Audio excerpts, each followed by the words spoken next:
start in Denver, Colorado. Denver Sports Talk, starting at 6 a.m., continues now. This is Moser, Lombardi, and Kane on Altitude Sports Radio 92.5. Here's Vic Lombardi and Mark Moser with Brett Kane.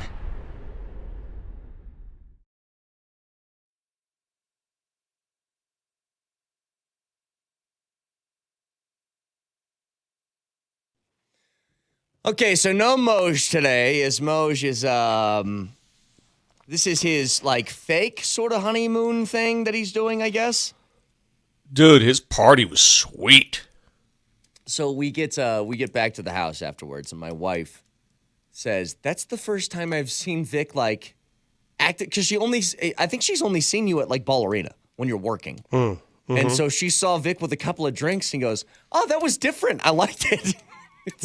She saw a different side. Vic was accusing people at the party of not being Italian enough when they said they were Italian. It was a good time.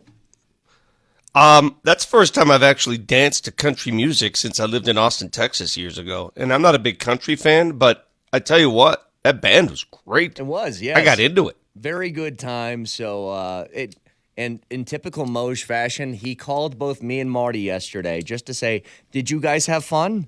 I said, "Yes, Moj, I had fun, but also who cares if I did? It wasn't about me yesterday, but it was a great time. I had a great time." It was about me, and I did have fun. Well, it turned into, yes, being about Vic. Vic was he was flying around to every different person he could talk to. If you talk to Vic for more than 2 minutes, it's basically like he said, I got to go talk to this guy now. You know, my wife said the same thing, and it comes down to this. I did do that. I think I do that a lot because I don't like talking in depth with people. I just like just the surface level stuff. Yeah. I don't want to go too deep. It's time to move on. Let's go. Next. Did you feel as if I was going to start bringing up like my relationship with my father 5 minutes into the conversation? Or what? You know, I got on, especially like with Marty and you guys, once we got beyond just the hair and stuff like that, you guys wanted to talk about different things. I was like, no, next. I'll move to the next group. Marty's hair was a star. Once I started getting emotional, Vic was like, all right, I'm out of here. Marty's hair was a star of that place because it's the first time. Medal. It's the first time we all saw it without a hat or pulled into a ponytail. Like it hung down. We're like, whoa. Yeah. My wife even said it. My wife saw you and said, "Who's the vagrant person that's here?" Oh, no, that's Marty. But anyway, so congrats, Moj. It was a very good time. Very, very well done. Now, the Nuggets win yesterday, Vic, and Jokic drops his 7th triple-double in the last 12 games. And I'll be honest, these are games that I like to win more than, like, as fun as Milwaukee was, right? You go to the Bucks on the road and you smoke them by 30 points and how cool that game was. I think these games are more important. These are games that you probably should win. Brooklyn Nets, they had Kyrie, but they had nobody else. Those are games you can't drop. Like the losses to, like, New Orleans, Vic, hurt more than the wins against the Bucks do. And so I want to take care of these easier games and be sure you can stay at least on that track because at least it gives me sort of a baseline of some sort of expectation for this team. That's kind of how I felt. I was very, very happy that not only did they win, they won pretty comfortably yesterday. Well, listen, bro, again, those are the games that scare me when you're taking on a roster that's only half there. And if you looked at the Brooklyn roster yesterday, my goodness. Yeah. Durant is out. It's not the same team without KD. James Harden is out. He wants to get traded. It looks abundantly clear. LaMarcus Aldridge is out. Joe Harris was out. Claxton was out. They had 2 other dudes. I mean, they had guys, even dudes that aren't even in the roster were out. Just like 10 days. They're out. Yep. Everybody's out. So it's a game you had to win, and after the first half, you're like, what is going on? And then the Nuggets turned it on. So that third quarter was very necessary. Well, what did they give up, like 75, 76 in 2 quarters? It was the highest scoring first half in the NBA all season. 76-75 Nuggets at halftime. They were on pace for over 150 points each. And then in the second half, things changed. Third quarter, the Nuggets jumped out 22-5 right out of the gate. So they turned on the D a little bit. You know, they started moving their feet, and that made all the difference in the world. They win the game. You know what, though? A couple of different things from that. Now, maybe this is just a mere coincidence. Maybe it's not. But in games that Boogie Cousins plays, the Nuggets are 5-0. And I do think that he makes an impact for this team. Now, to the what extent, we can argue about how much. But I just think having a big man come off the bench and be able to take a little bit of that burden, especially your interior defense, really helps. Because if nothing else, Vic, he's a stout body. He sets a pick. You run into him, you aren't moving anywhere. It's a brick wall. He's an extraordinary pick setter, no doubt about it. Now, you see, though, what years of mileage on that body has done to him, right? He's not explosive. Not that he was ever ultra explosive, but he can't do what he used to do around the rim, like just dunk on dudes whenever he wants, right?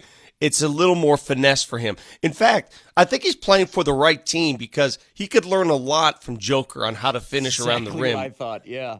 You know, like when he's up there trying to tap it in and finish with a dunk, Joker doesn't do that. Joker just knows how to finish, right? So it's interesting because he has to take on more of those Joker attributes now. Because the athleticism goes, the athleticism wanes. And that's why when people say to me, long term, who would you rather have?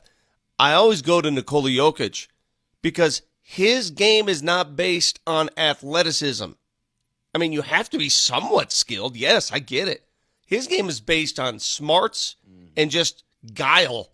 That's what his game is based on. Well, and he's, again, you mentioned it, but he's incredibly skilled. Like, to have that level of touch, I mean, that's not natural, okay? That's something that's been honed and worked on for decades. You're exactly right. But you're right. I mean, what is the biggest asset that Jokic has? It's his intelligence. He's the smartest guy on the floor at all times. And you have to be when you can't make up for it athletically. I mean, look, if you're Ja Morant, Vic, being smart helps you be an amazingly good elite player. But Ja could be in this league for 10 years by just being this freak of nature, being able to soar over everybody at the rim. You know what I mean? Like, you can get away with that. Jokic can't. And I think you're right. If Boogie just, in much the same way where I noticed this, and you tell me if I'm wrong, it feels like AG has gotten some of that.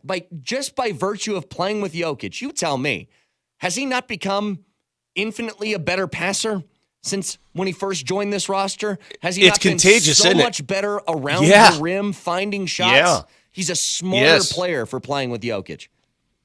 That second half last night, if you could bottle up that second half and say, okay, this is what you've got moving forward, man, I'd love that. That second half was great basketball. First half was just a bunch of offense and not much D, but the second half was, that was great. That was fun to watch.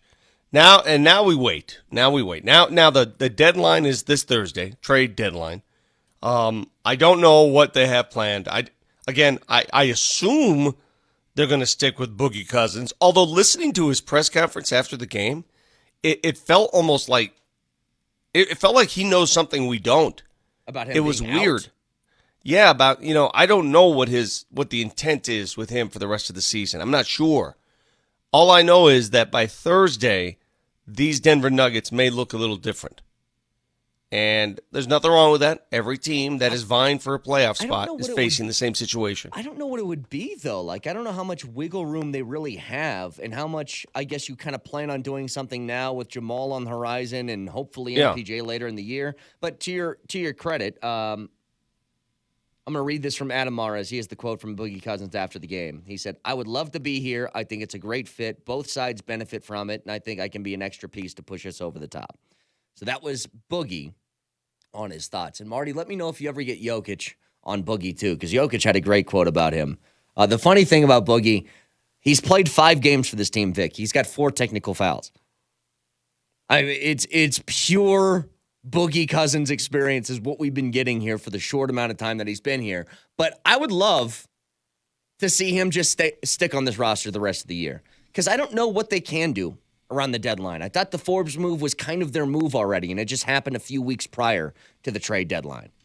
Because I don't know what else you're going to do with the roster. Well, I think you're thinking differently than I am. I'm thinking about unloading some players because they have a surplus of a certain position. They have too many guards of the same type of style. There's just too many guards. And I think you can make do, package a couple of those guys, and get a wing defender. Sure. I don't know. I mean, that's what I see. And I'm not sure that's what they're going to do. But when you have this surplus of guards, Maybe there's another team out there that can make do with them. Listen, I need to tell you, look, Facu's out of the rotation. Yeah. Is Facu tradable? I don't know. Can you package Facu with somebody else and go get a wing that can I don't know. But there are guys on this team right now who have had ample playing time this year, who have started at times this year, who could suddenly, face the trade market. Yeah. And that's this Thursday. By the way, Marty's got Jokic on Boogie. Because remember, Jokic and Boogie, Jokic says it. They were kind of rivals a few years back. But listen to how he talks about Boogie now. I love him. He's a great man. Before him, I always, we were kind of rivals. And I always thought that he's not a good, he's a bad person, but he's actually a really good guy. Fun to be around. Great personality. A little bit can get crazy when the refs doesn't go his way. But I think he proved me wrong. I love that. I love how know what? Jokic is the one that's saying he gets a little crazy on the refs, and when Jokic Okay, does that's like, whoa. If you, I want you to think about something. Yeah, have you ever, in the years of listening to Nikola Jokic address the media, has he ever said anything bad about another player, coach, person? Ever? No. I mean, even after, And that's not bad. Even after the I always forget which one. Is it Markieff or Marcus? Markieff. Even after the incident with Markieff, he took full ownership and blamed himself for that. But he has never gone off on anyone else in this league. For him to say, for a moment of honesty, sometimes he can get a little nuts. Well, and for him That to is- say, I thought he was a bad guy. He said, Yes. I thought he was a bad guy, and he's not. He's a good guy. You're right. He never does that. Well, again, and that's what I thought that they'd have to reconcile the episode that occurred at Golden State a few years ago when Cousins played for the Warriors and he gestured toward Nikola during the game. Yeah, you remember that. And I said, that stuff, players remember that. Nikola may say all the right things, but I guarantee he remembers that. They're cool now. They're fine. That's why. It gets a little crazy with the refs. Dude, having somebody in person, you know what it's like. You can tweet back and forth and argue back and forth, but as soon as you meet somebody in person, your interpretation changes entirely. Mm-hmm. Like me, people think I'm a jerk. Meet me in person. I'm even a bigger jerk. It would confirm everything that you thought. No, Yeah. you know what I mean. Yes, exactly. And look, we'll get back to the Nuggets in a little bit because I again, that win was great, and those are the wins that I want to see. But can we, for the second half of this first segment, please, go to the Pro Bowl? And the amount of people, the amount of things that I saw about what the hell is this and why is this still on? Very simply, Vic, you want to know why the Pro Bowl is still on? Because the ratings haven't come out yet, but it will be the highest rated thing on television yesterday, and it won't be No close. Last year, Marty, you had the numbers for the Pro Bowl last year. What was it, 8 million people? It was 8 million. Nothing on TV is going to touch that. Nothing will touch 8 million people, despite this You'll being... have to excuse me. Go ahead. I was at the Nuggets game. I did not watch a second of the Pro Bowl. I saw highlights. I saw the shot of Mac Jones. Did he run for a touchdown? The play was blown dead, and he just kept Oh, it running. was? Yeah. Oh, okay. So I wouldn't even know the difference if it's blown dead or not. So was there anything of value from the game besides just watching your favorite players? Nope. Okay. There was nothing. But this is my point in all of this is people complain about it, and the ratings are still high, and that's why they play this game. If the ratings were like 500,000 people, Vic, if literally nobody watched it, then they wouldn't play the game anymore. There'd be no point to it, but they still get ratings. And here's the second thing. In the middle of that, because the game was two-hand touch, and I didn't watch any of it either, Vic. I just saw the highlights and stuff like that. Wait. It really was touch? There's no tackling? It was literally two-hand touch, yes. So nobody was tackled? No. You got touched with two hands, the play was over. So I had no idea. When did they make that change? I don't know if they did this last year or not because I didn't watch last year either, but yeah, at least this year it was two-hand touch. That's why that Mac Jones play didn't count. He was touched. Right. Exactly. I swear to God, I did not know this change was made. When did they institute a change in the game where two-hand touch was actually the rule? It could have been this year. And again, I don't know if they did it last year or not. But my point was this, is that everybody's complaining like this isn't even football. And then what do? They show the video of Sean Taylor from like 15 years ago blowing up that punter. You remember that, right? That punter runs a fake punt and just gets obliterated. And I'm like, is that what you guys really want in the game? Do you want that? Bro, you know our friend Rod Smith, right? Who's joined us for an entire season on this show. Mm-hmm. Cue up, if you get a chance right now, Marty, cue up Rod Smith, Roy Williams, Super Bowl. Cue it up. I'm sorry, Pro Bowl, not Super Bowl. Pro Bowl. And take a look at what happened to Rod Smith about 20 years ago. Yeah, it was around 20 years ago. It's the last time I saw a guy at a Pro Bowl get knocked out, unconscious. He was knocked out. Mm-hmm. You know that when your arms get frozen? Lock up. Yeah. That was Rod Smith at the Pro Bowl. So, yeah, I mean, they're not going to keep those same rules in the era of player safety and the game means nothing. But what I want to know, if you're playing two-hand touch, what do they do at the line of scrimmage? Do they block? Not really. It was like they all just kind of stood up and pushed each other for a second, and then there would be funny moments like they saw in these highlights. There'd be pressure on the quarterback, and the guy would get close, and he would literally, all he'd have to do is reach his arms out and touch them, and he just didn't. He just let the guy throw the ball. Well, then why even wear a helmet and pads? Why not just, go full throttle flag? Why not just make it flag? Well, and I'd be fine with that. But, again, is this what people want? Because this is what weirds me out, Vic, is that people, when they talk about, like, Pete Rose in the All-Star game, and he ended Ray Fosse, right? Ray Fosse's career because he ran him over at the plate during an All-Star game. And the way that, like, my dad or people would talk about it is like, see, that guy, he gave 100%. Well, guess what? People don't give 100% in All-Star games. So if you do and everybody else goes 50, you're an ass. Like, nobody's prepared for that. That's not how they're playing the game. Sure. Like, we've all been there, Vic. You play pickup basketball all the time, and you play in a competitive league. But if it's just like a pickup thing with your buddies and you're, like, tossing the ball around and take a shot, run down the floor, it's not uber competitive, and you have one guy who's throwing elbows into people's sternums, you'd be like, what is this guy doing? And leave, because that's not how we're playing this game. Well, like I said, it depends on what you want. These guys went through a full season of competitive football, right? It's competitive every week. Everything's competitive. They know that in the back of their minds, this game means nothing. So the only way to make the game mean something is to incentivize it. And in both teams getting paid and one team getting paid a little bit more than the other, that's not enough incentive. You really want to make them play? Maybe they don't. Maybe they don't want to make them play. That's Vic, the point. There's not a single incentive you can give them to play that game. You want to know why? Because T.J. Watt's $40 million contract or whatever he's going to get is way more important than one stupid game that doesn't mean anything. And if no doubt about it. I told Marty, if I won for the next 5 days, I won 5 consecutive lotteries, Vic, so now I'm a multi-billionaire. And I said, I got enough money to buy the Broncos, and I bought them.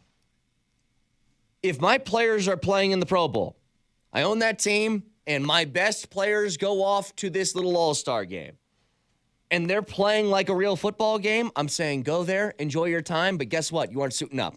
I'm not risking an injury over a game that means nothing. It's stupid. But then, we can get into the whole Olympic conversation then. How do you think hockey teams feel about sending their best players to the Olympic Games when they're paid all that money and they're playing as hard as they possibly can?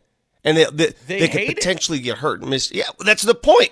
I mean, you could say that you can make this case for every sport, every venue where you're doing something outside of your current contract. Okay, but did you find that Rod Smith play by chance? Marty's still looking for it. He can't find it. I have a picture of him with blood running down his face. Okay, that'll suit.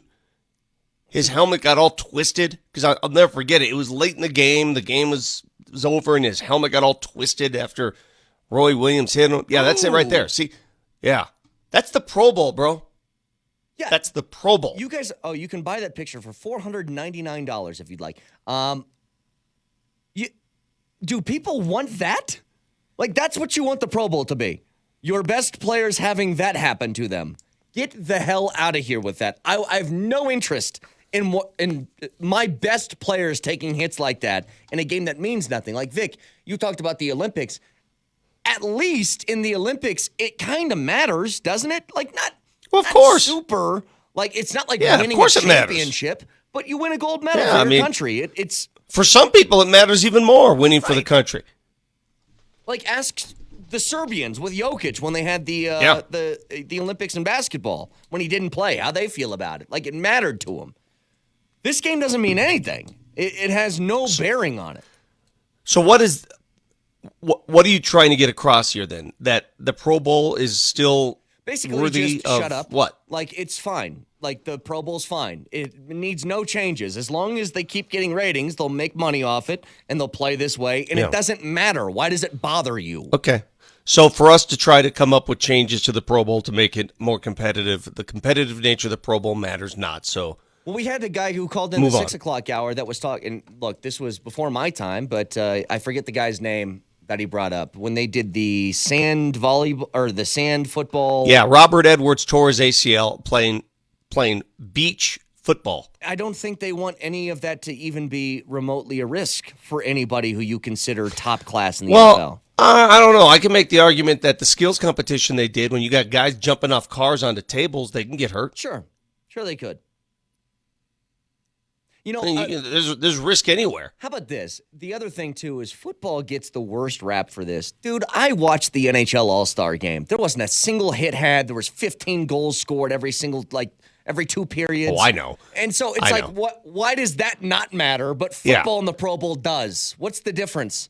The NHL, the NBA, they have no room to criticize the NFL when it comes to the All-Star game because all three of those games are without competitive flavor. Mm-hmm. Okay, the only All-Star game that looks at all like a real game is Major League Baseball's All-Star game. Right. That's it.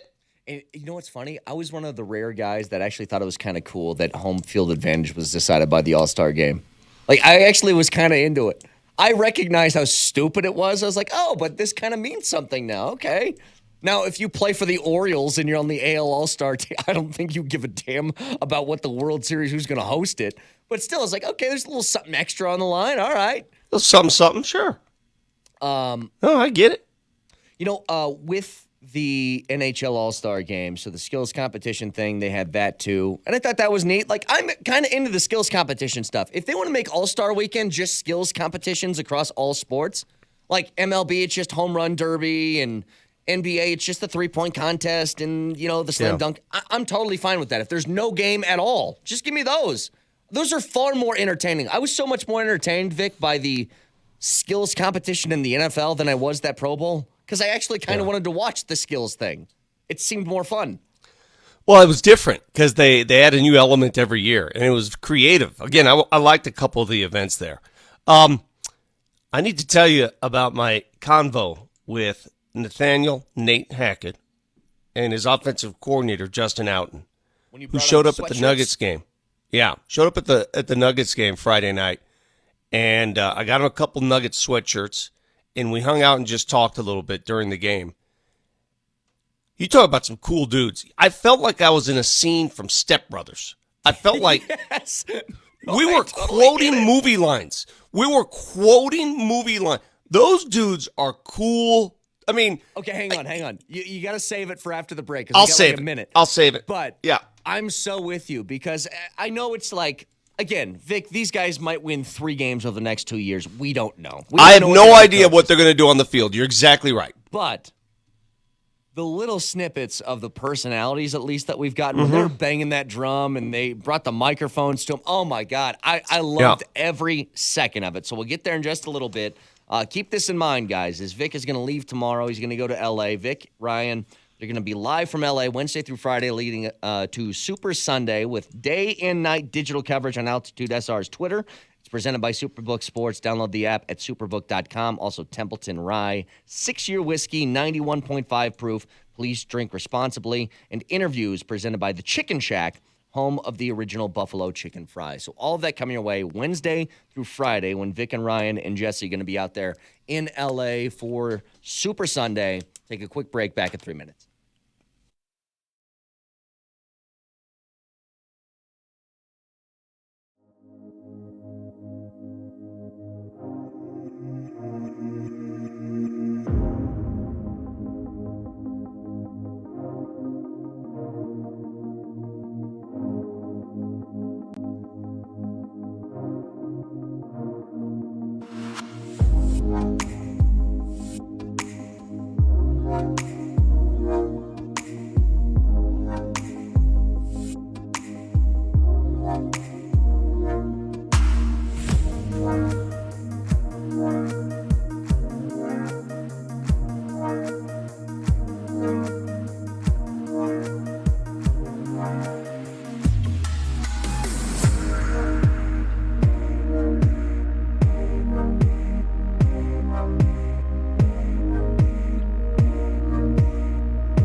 All right, let's go back to Friday. So the Nuggets, first of all, really disappointing loss, right?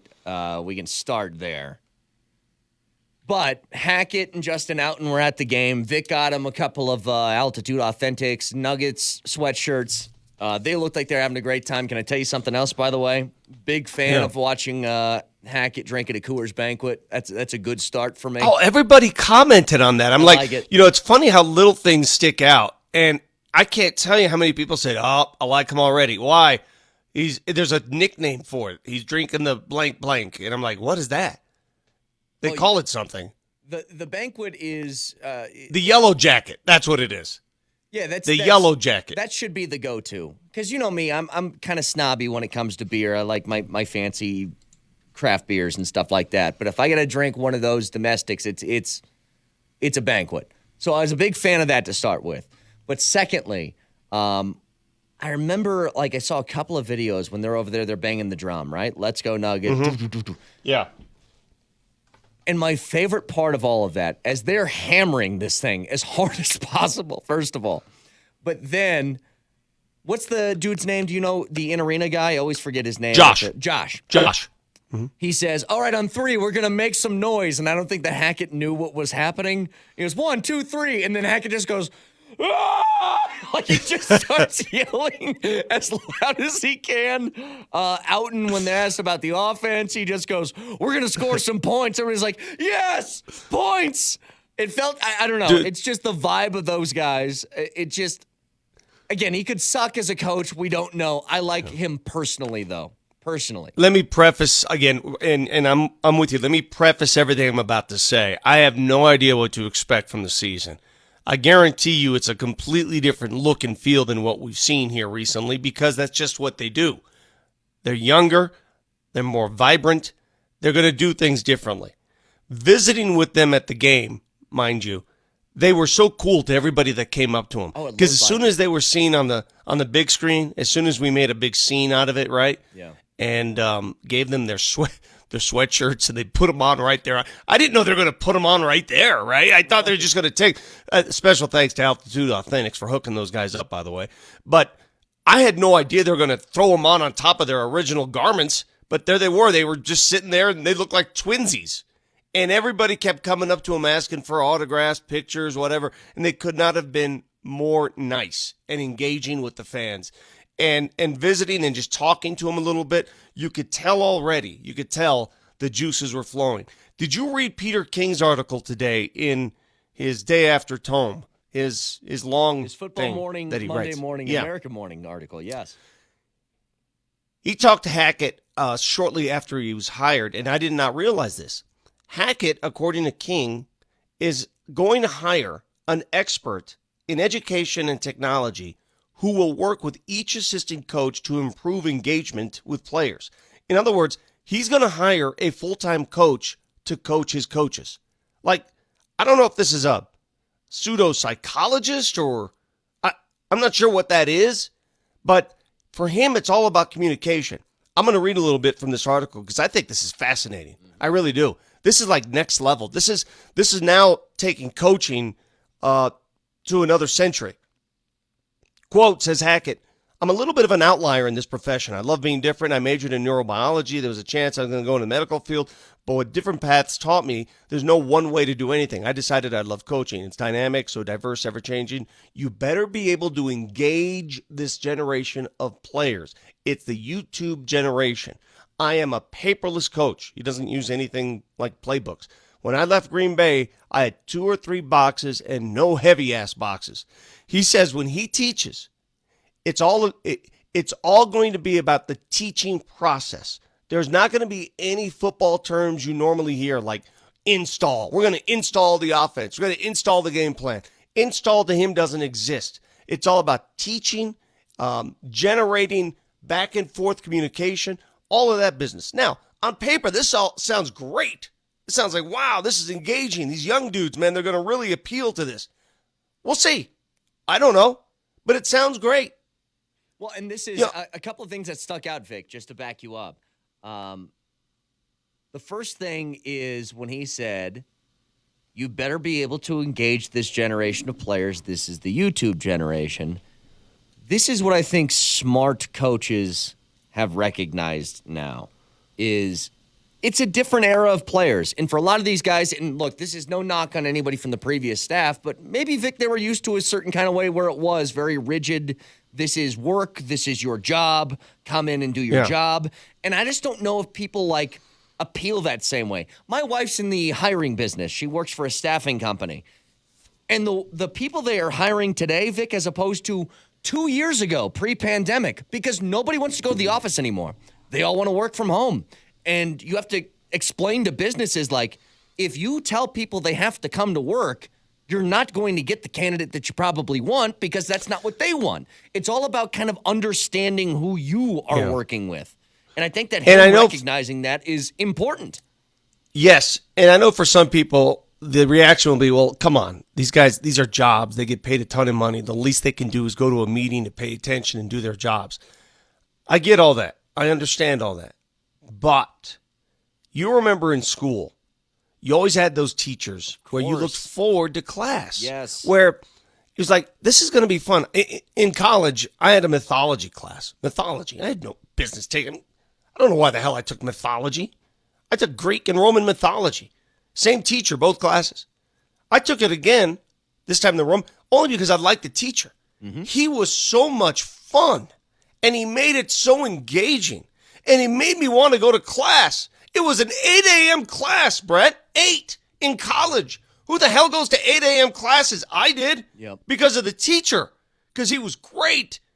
One of the most engaging teachers I've ever had. And that's just one of the, when you can teach something that is somewhat boring at times, and can you think about doing a football playbook all week long, how boring and rote that could be?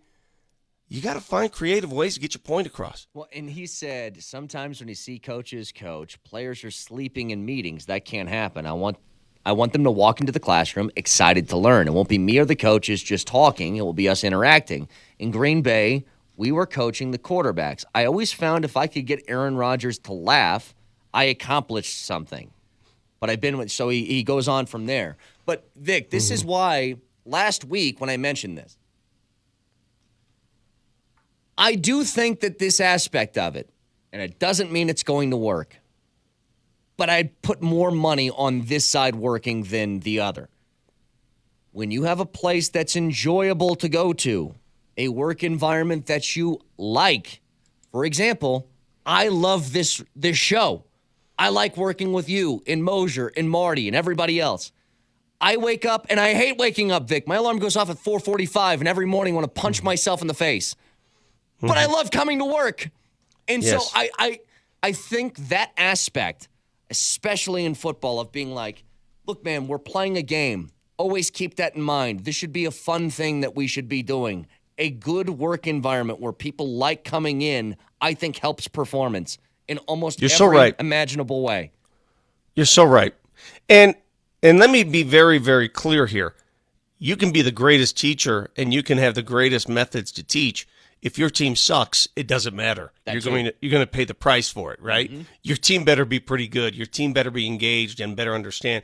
But there's just different ways to teach is all I'm saying. Teaching isn't just here, let's look at what's on the chalkboard. All right, memorize it. Do you see it? All right, good. I'll see you test day. Now just give me everything you learned. In that article, too, Peter King spoke to Joe Burrow, and they went to Cincinnati. And he asked Burrow and asked, how does he learn? How does he go through? Zach Taylor, the head coach of the Cincinnati Bengals, played this game that they do all over the league apparently at some of these teams. Green Bay does it. Hackett did it. They do this game on Friday. They call it Final Jeopardy, where they play Jeopardy and they quiz the quarterback room with these ridiculous questions about the opponent. Like, here's one of the questions that they asked Joe Burrow. Final Jeopardy. And they had several questions leading up to it. List all of the starters in the Chiefs sub package at linebacker and defensive back, the position they play, the key backups, and a strength and a weakness for each one. So they turned that into a game show. I mean, think about that. You're playing a game show against other people in the room, including the coaches. Sounds like what we do on Family Feud. Pretty much.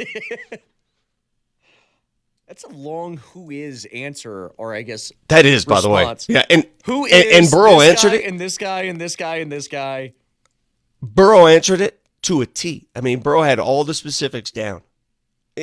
That's how much studying they're doing during the week. Make it competitive, right? Right. Make it. You know what? One thing that clicked in my life is when I was in 8th grade, my report card was awful. I don't know what your grades were like growing up, but I used to tell this to my kids, and it didn't work. They didn't care what I said. I started treating my report card was so bad that I said, "Why do I suck at school?" And then something clicked in my head, Brett. I started treating school like sports. You know, in sports, you want to win everything, right? You want to win the race, you want to win the game, you want to win the practice. So I looked at school and studies and homework as a competition. That's all it was for me, a competition. Sure. I'm not letting Heather Line outgrade me in reading this. It's not happening. I'm winning as a sport. I always wonder if the amount of names that you drop from your high school, if any of these people are listening, like, would you ever have imagined that Vic, all the way back in the 6th grade, was going to pull out your name on a radio show like 30 years later? Well, I just want Heather to understand she inspired me. She motivated me. Her good grades motivated me. I'm not letting you take me out. Brett, can That's you not name happening. anybody in your 6th grade class? No, not one. No. Like, literally, I don't even think my best friends existed at that time. Like, I didn't even know that we were going to be best friends. You know what that means? See, my formative years, my learning years meant a lot to me. They changed my life. For you guys, it meant nothing. You guys you sulked through grade school and junior high. I got good grades, though. Heather, if you're listening, Vic is better than you, okay? In that particular class I am. That year I wasn't losing. You know what's great about this, by the way, while we're on the subject? I saw one of the funniest things. Who's that kid who does the impressions, Marty? Joey? Yeah, Joey. He sent out a picture of both Jimmy Garoppolo and Mike McDaniels because Mike McDaniels is now the head coach of Miami. And he said, it's so funny thinking about Jimmy G working with Mike McDaniels the past few years. It's the epitome of the hot, popular jock who keeps the nerd around so he can cheat off his homework. And it really does kind of feel that way. It pretty much is, yes. I mean, That lives forever. it was Channing Tatum and Jonah Hill in 21 Jump Street. I mean, it's perfect. Yep. It's a perfect Yep. example. All right, got to take a break. 303-504-0925. Back in 3 minutes.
I love Missy.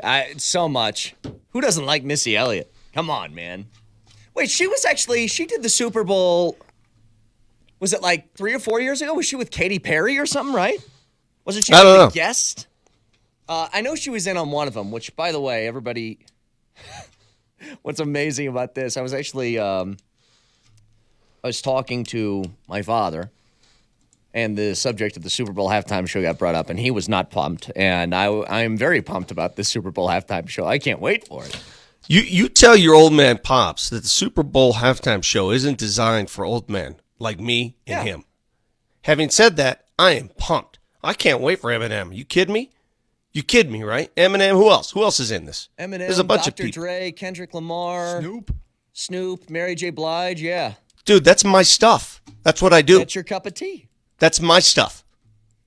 This is my stuff. This is my Super Bowl You halftime. wouldn't have been able to tell on Saturday as Vic was square dancing to a country band. All we had was square dancing. That's all we had. So I go with what you have. No, you fit right in. I was waiting for you to drop some fixin' twos and some of that stuff on me. I was waiting for you to turn into the Brian way- Kelly. By the way, you go to a party, right? And Moj, who knows how much money he spent on this thing? Open bar, the only way you're supposed to do it. Live band. Yeah, It was shout awesome. out, Thank Moj. you, Moj. Thank you, the Mosers. Doesn't it, if people don't dance to the band that you hire, that's not cool, man. That you guys sat there and did not enjoy the riches of the... Me? I was on that dance floor. I danced. Not briefly. once did I see you on the floor. Terry and I just put on a show. I mean, it was a show we put on. And no one joined us. And it was embarrassing. I felt bad for everyone. I was like, Their eyes closed. Yeah. Did you not see anybody else? I out there? didn't see it. Now, listen, I understand how you and your mates would not want to approach the floor when we are heating it up. When we put on the show we did, I could thoroughly understand how no one would want to even engage in that competition. It was a bit I weird get when it. you took your shirt off. Yeah, that I was was a little weird. intimidated at that point. But I swear to God, I don't remember one instant where you guys would. I don't remember you guys dancing That's at all. ridiculous. That's ridiculous. Well, you were drinking too heavily then because Marty, I mean, we all got on the dance floor. Yeah. I challenged Hey, Keith quick question. Moser to a dance battle. He won. Quick question. Is it just me, or do you find yourself drinking more when there's an open bar? What do No, that's just you. I love paying for my stuff. you mean? I mean, it's just, but even when you're not ready for the next drink, you just, even if you're not ready to go, it's an open bar. It's almost by, Oh, dude, I would It's have just half a drink part of the left. deal. I'd be looking around like, does anybody else need another drink? I'm going to go get another one. exactly. And it's like you get to the bar, and that's where you're like, all right, I'm going to slam this and then get me the next one. Of course. Yes. I mean, Vic, do you end up eating more when there's a buffet? I mean, yeah, probably. You just go and you grab stuff and you put it on the plate. You go back for seconds and thirds. Yeah, that's how it works. Yeah. Hey, a couple More of parties need to be like that. More parties. I mean, for all of you out there, it's marriage season coming up. If you're getting married, and listen, I understand everybody has different financial ramifications. I get it. But just don't have a wedding if you're not going to have an open bar. If you're going to make people pay for drinks at your wedding, don't have a wedding reception. Just say, you know what, we'll save it for when we can afford it. Because I'm not doing it. I don't understand it. Can I ask you a question? Because me and Marty both got this call. Did you get a phone call from Moser yesterday? He was asking me for photos and stuff. Like, do you have this photo and that photo? I'm like, dude, what do you think? What do I look like? The Sears Portrait Studio here? You think I was taking photos? That's not what he asked me or Marty. The first thing he asked was, did you guys have a good time? Which is so Moser. I'm like, yes. Why are you worried about that anyway?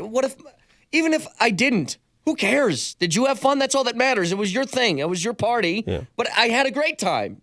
And he went on to say for like 5 minutes, well, what was so fun about it? Well, music and He wants to drinks analyze and cite. Yeah. What did you like specifically? I know. I was sitting there like, what do you want me to say here, dude? I had fun. I'm surprised he didn't leave us with a test on the way out, a quick quiz. Can you take a quick customer service quiz Yeah, on the can way you- out? Just a survey real quick. Yeah. No, it was fun. That was great. Listen, I mean, I don't do country music, and I did country music and I had a great time. Loved it. Okay. Loved it. Waylon Jennings and those guys. A couple of things here. First of all, I just mentioned Mike McDaniel is going to be the head coach of Miami now. So I'm very psyched for the press conferences that will feature him as a head coach. I don't know when his interview, his introductory press conference is going to be, Marty, but I would like to carry that. Not live, but I would like for you to record things because I know I'm going to play some stuff from it. Secondly, it looks like in Houston that Lovie Smith is going to be their head coach. And I just want to make something clear here. I don't like the way that people are taking this, like Lovie Smith is only getting this job because Flores raised a stink about things, because I feel like that's very unfair to Lovie Smith, who is qualified for this gig. And look, it's been a while since Lovie's been really successful. He had that really good run in that mid-2000s era with the Bears, where they went to a Super Bowl with Rex Grossman. Defense was really good. And then he went to Tampa for a couple of years. That didn't work. And then he coached the Illini, Illinois, for what was that, like 4 years, and mostly unsuccessful. But he's a good they had coach. one resurgence. When he was there, they had a nice resurgence. They had a good year. They had one good year. I remember. Yes, they did. Yeah. But if he's getting this job, which it looks like he's going to, I don't want to take that away as like the Texans' hands were forced. I don't feel like that's fair to Lovie Smith. Although I will say this. Do you know what I do feel like the Flores thing did for the Texans? It told them, hell no, you can't hire Josh McCown. That's what it did. You can't take dude who's just coached high school football teams and say, well, he's been here a couple of times as a backup quarterback, so this is going to work. I think it stopped that. You think so? Dude, I just think bad franchises. There's no way. It's a bad franchise. Well, yes. Like, this would have been bad regardless. Like, if they hired Josh McCown 2 weeks ago. Like, Vic, how about this? If the Broncos hired McCown, who's never coached, as their head coach, we'd all be like, what the hell is happening here? And how did he get there that fast? You know what I'm saying? Which is different in basketball. We saw Derek Fisher retire and become the Knicks head coach the next year. You know what I mean? Steve Nash, I don't think he coached anybody before getting this Nets job, right? He was an assistant coach for a while. He was assistant coach in Golden State. He was an assistant coach in Dallas. And then he became a head coach. Yes, so Chauncey Billups was an assistant coach for one season, head coach. So it's happened in other sports. I don't know if there's a correlation there with Houston hiring or looking to hire Lovie Smith. I just think it's a bad franchise with a bad system in hiring. I don't think they know what they're doing. No. I mean, it's why it's taken so long. Yeah, it's why it's taken so long. And by the way, that's got to be the least desirable job out there right now, right? Not only is Houston bad and their organization bad, you're not going to have Deshaun Watson, and you're, Davis Mills next year is kind of who you're rolling with? Wouldn't the at least Saints at the be moment? worse since they're in cap hell and have no quarterback? Initially it would be. But I think people look at the Saints job as something like, okay, at least this franchise seems to have some bearing on what makes it successful and what doesn't. So, Houston has not officially hired Lovie Smith. That's just the talk, right? It looks That's like just it's the talk going right to now. happen, yeah. Okay, but that's the talk. Mm-hmm. So, who are we left with right now? Houston? Houston and New Orleans? That's it.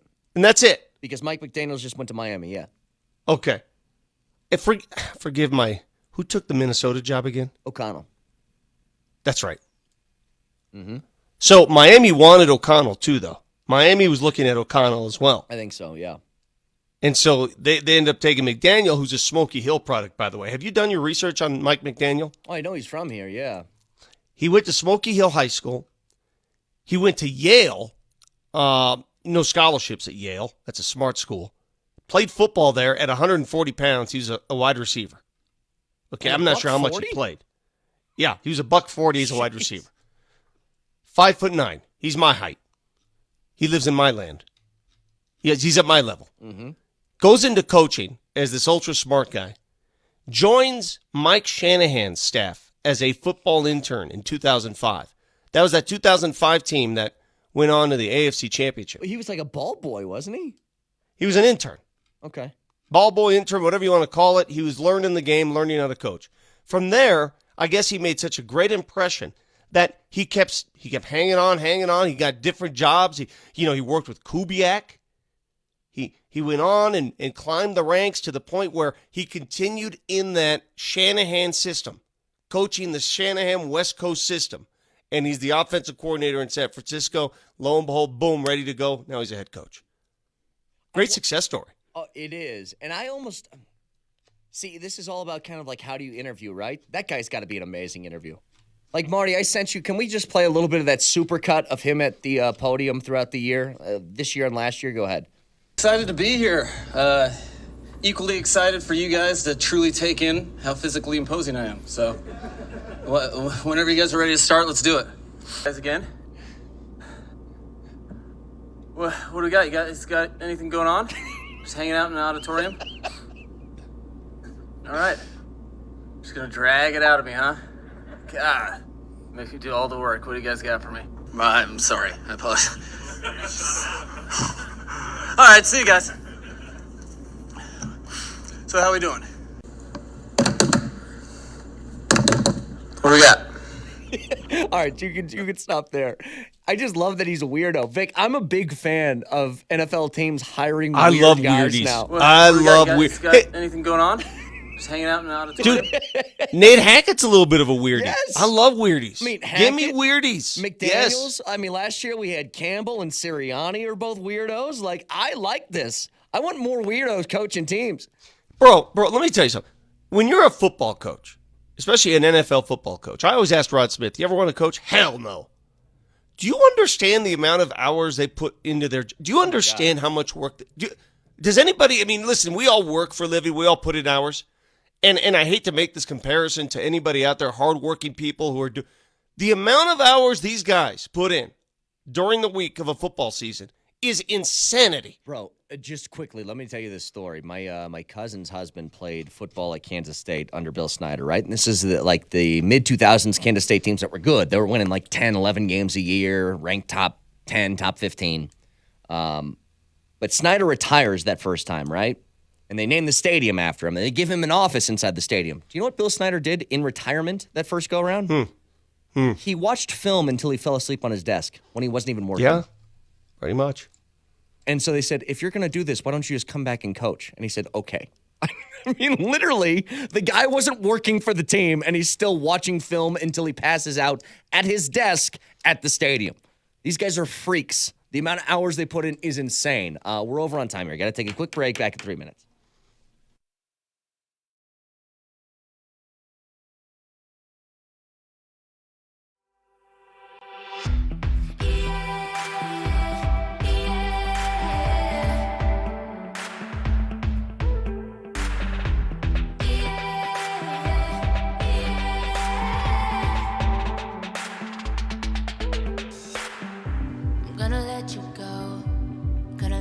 Turn and walk away.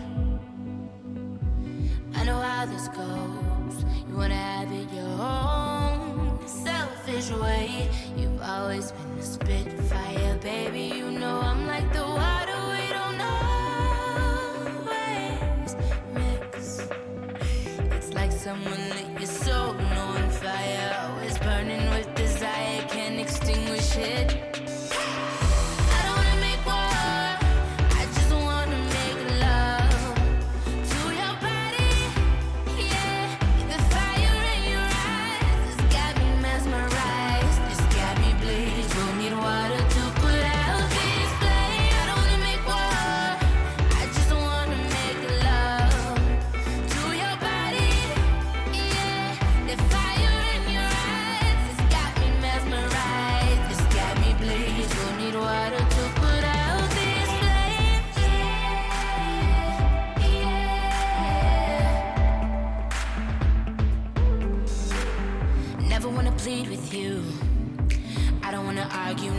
Fight, never wanna beg you to stay. I'm saying, I wanna be true to you.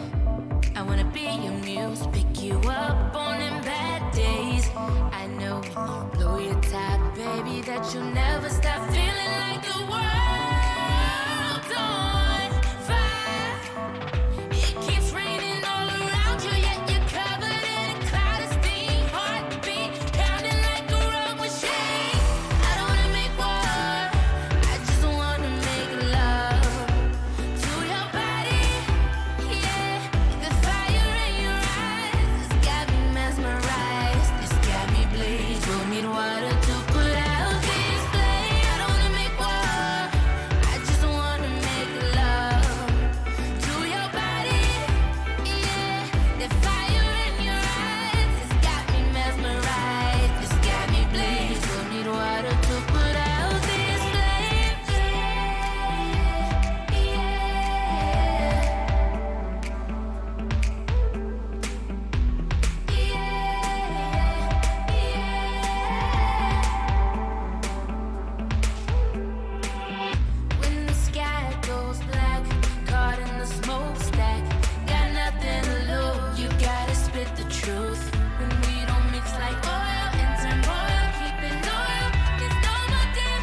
gonna let you go.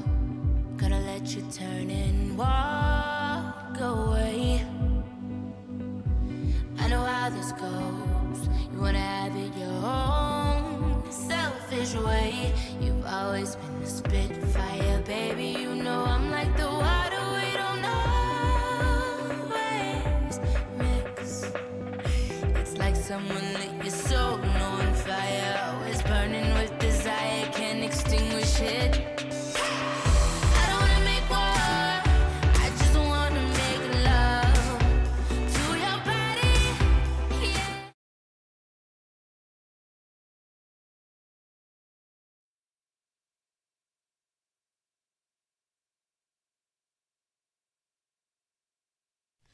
So there was something interesting in the Pro Bowl, Vic, of a potential rule change the NFL's thinking about, and they put it into practice. And you couldn't really see it because it was just two-hand touch.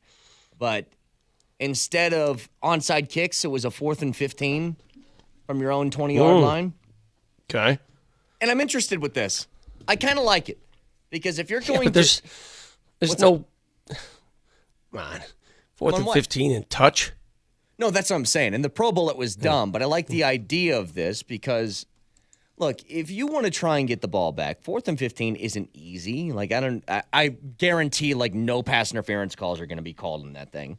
But you get to put the ball in the hands of the guy who's making, like, $35 million for you. I like that a lot better than a kick that you're hoping for a bounce. It was just something where, again, you couldn't really see it in practice because it was two-hand touch, and it was like a dump off over the middle, and so it was very easily stopped. But I'd like to see them do that in, like, the preseason. Give that a little extra oomph to it and see if you can make this an actual rule change. Like, I'm just kind of over the onsides. The success rate's like 7%. It just seems too low and too boring. Sure. I mean, they've taken that out of the equation, man. It's not as fun as it used to be. You're exactly right. How about just a kick return anymore? How about a return when it used to be a prominent part of a game? Now it's like you see one every 4 weeks? Well, when the Broncos did it, it usually went for 50 yards when they let somebody return it. So maybe that's why. I mean, in the modern day NFL. Vic, you got a drop in the middle of commercial breaks that says, kick it out of the end zone, baby. I mean, you're the one who said it. You're right, but if you see a return in the punting or kicking game today, if any return of over 10 to 15 yards, all you're doing is waiting for the flag. You're looking at the scoreboard waiting for it to turn yellow, right? That's all we do. Nobody watches that thinking, oh, this is going to be clean. You're just waiting for that flag. On the opposite side of the field, some illegal block. There's always an illegal block. Everything's illegal. Can't block this way, can't block. Come on. They should make all kinds of blocks legal on punts. Everything's legal. You can do whatever the hell you want. So Vic's proposal to the NFL is rules don't apply on returns anymore. On punts, you can do whatever you want. From now on. There's no illegal blocking. No blocking in the back. No clips. On punts only, everything goes. And anything goes. I want to get back to the Nuggets in a second, but before we get there, I want to go a little bit broader in the NBA because I know you've noticed this, but have you noticed it to this extent? So the Lakers are still struggling, right? And so they win in overtime over the weekend. And Frank Vogel afterwards was asked why Russell Westbrook wasn't playing in overtime, and he said because he's not playing well enough. I'm paraphrasing, but that's what he said. And Westbrook's become this punching bag for the Lakers. And I want you to hear something, Vic. So this is from the Lakers play-by-play broadcast, okay, on TV. Westbrook's in the corner. He gets the basketball with some room to shoot.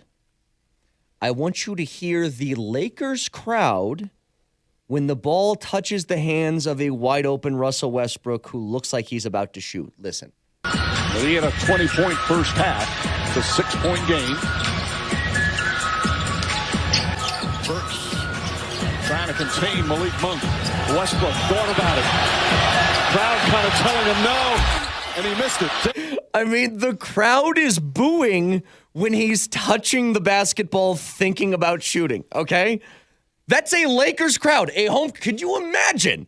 At Ball Arena, it goes into Barton's hands, and he's wide open in the corner, and the crowd is going, no, don't Don't shoot it. It's unbelievable. And I almost Not a good sign. I hate that Westbrook has gotten so much flack, and he's become the black sheep of that team. Because they're losing, and it's never LeBron's fault. So whose fault is it? It's either the coach or like the third star on the team. Every time it's either, when he was in Miami and they were struggling, it was Spoelstra's fault, and then it was Chris Bosh's fault. You know what I mean? It's always the third guy in their little super team group that gets the blame. And I guess I'm asking all LeBron fans out there, because I used to be a huge LeBron fan. Again, when he was in Cleveland, I wanted Cleveland to beat Golden State. I was rooting hard for Cleveland. Am I alone in that? I was rooting hard for Cleveland. He was like my favorite player ever. Yeah. Yes. When he had that chase down block, Kyrie hits that three, that was gorgeous. It was beautiful. It was a wonderful series. As soon as he made the decision to go to LA, and the way he made that decision and what transpired thereafter, I've lost everything. I have 0 ounce of I don't like his game anymore. I don't know what to say. I respect it. I don't like it. I totally respect what he's doing at his age. But why doesn't he get blamed for pulling all the strings and making the Russell Westbrook trade happen? Because we all know, we're not naive. We're not dumb. We know that he's behind all of that in L.A. Let me give you a perfect example. And this is why I can't figure it out, why Lakers fans hate Russell Westbrook. Do you know what Russell Westbrook's career shooting percentage is? Tell me. 43.7%. You know he's shooting from the field this year is 43.7%. So you got what you paid for. From three, he's a career 30.5% three-point shooter. He is shooting 30% from the field this year from three. He averages 7.4 rebounds per game over his career. He is averaging 7.8 this season. He averages 8.5 assists per game for his career. He's got 7.7 this season. And he turns the ball over for his career 4.1 times per game. This year, 4.1 times per game. He's the exact player that you bargained for, and yet he's being blamed. For what? For what? He's the exact dude that he's always been. Really high highs, really low lows, and they're pretending like he's having a career low year when he's doing the exact thing that you paid him to be. It's so bizarre to me that LeBron skirts all of this when he made the move. ESPN last night on SportsCenter had the Western Conference standings up, and it showed each team's percentage chance of making the playoffs. Mm-hmm. Okay? The Nuggets' chance of making the playoffs currently, they've got the, what is it? Are they in the 5 seed or 6 seed? Where are the Nuggets right now? They're 29 and 24. Look it up. I think they're the 6 seed. Yeah, they're the 6 seed right now, behind Dallas. Okay? They got an 86% chance right now of making the playoffs. Pretty good. Unless things go south, right? Pretty good. Yeah. Do you know where the Lakers are, percentage-wise, of making the postseason? 34%. Wow. 34. 34% for the LA Lakers to make the playoffs. Well, getting some news coming through here for the Nuggets, too, is it Mike Singer saying the Nuggets are likely to sign DeMarcus Cousins to another 10-day contract, so not doing it over, the course of this year, but another 10-day looks like it's coming Boogie's way. And if he continues to play this way, just sign him for the rest of the year. You know what I mean? Just give me at least that to have in your back pocket. If Mike reports here that DeMarcus another 10 days, you just said, but I'm curious why it's just another 10-day and not taking him on the whole season. Yeah. I have my theories, and here's my theory. Trade deadline is Thursday. All right? How do we know that the Nuggets aren't planning some move, or maybe just in case, not that they are, but just in case something develops Thursday? So you sign a 10-day, so you're not locked in. Yeah, exactly. There's no need. If they have a 10-day at their disposal, okay, just sort of piece it together until we have to do it. Because trust me, if they knew, they would do it. If they're like, oh, this guy, we can't go on without him. Do you have a theory towards this at all? Because I got nothing. Going back to last year's trade deadline, what did they do? They got JaVale McGee on this roster. Well, and Aaron Gordon pulled off Aaron Gordon. Yeah, I mean, Aaron they Gordon, pulled off obviously. one of the bigger trades of the season. But just sticking with, the big man, the center position, they traded for JaVale McGee, and Vic, he didn't play. Like, he was on the roster the entire year. He didn't play. Yep. Boogie is playing on 10-day contracts. What do you think the change is here? Why couldn't JaVale McGee get minutes for Mike Malone, but Boogie is? Because they were in the same spot. They didn't have a backup center. I don't know. That's a great question. I don't know. I mean, it seems like yesterday, for example, Boogie played and JaMychal Green did not. Mm-hmm. Last year, they were more prone to go small ball Yeah. with the second unit. Which actually takes me to something. I'm sorry, go ahead. Didn't mean to cut you off. No, I'm just saying. I mean, and that's the choice you make. The choice is with that second unit, do we want to just run? Do we want to go small ball, or do we want to continue with the center? And that was the decision yesterday. They went with the center.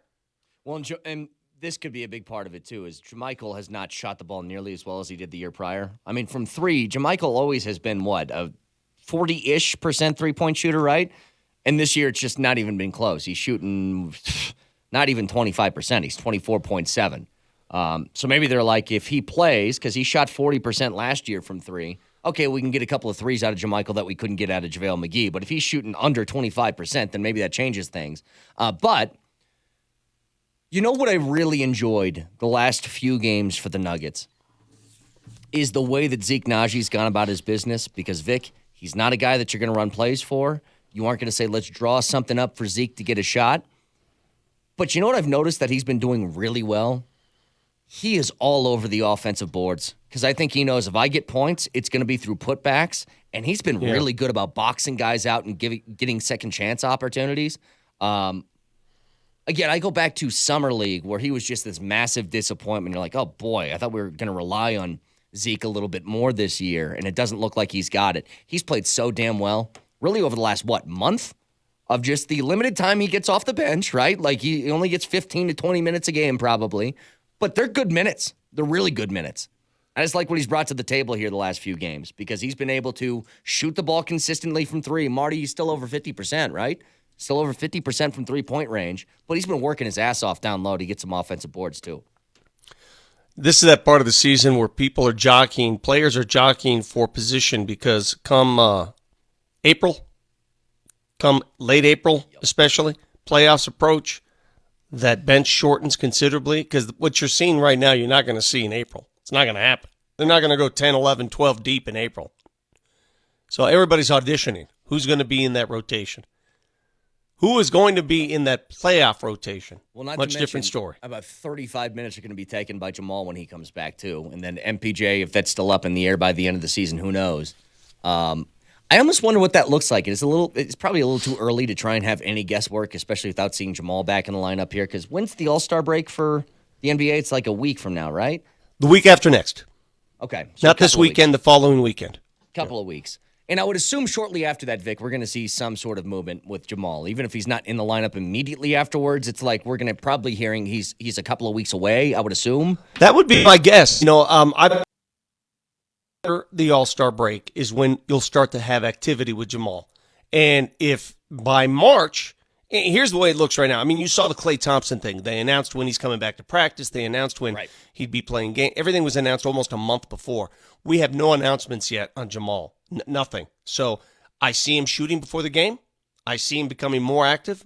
And the next step is practicing with the team. Full practice, not just, shoot around. Full practice. What I'm psyched about is I just want some level of, like, Vic, I want to see what this team looks like so I can gear up some expectations for the back end of the year heading into the playoffs. Like, will things change, or is it going to be rusty Jamal coming off this injury, which it probably will be? Well, I mean, think about the pressure, though.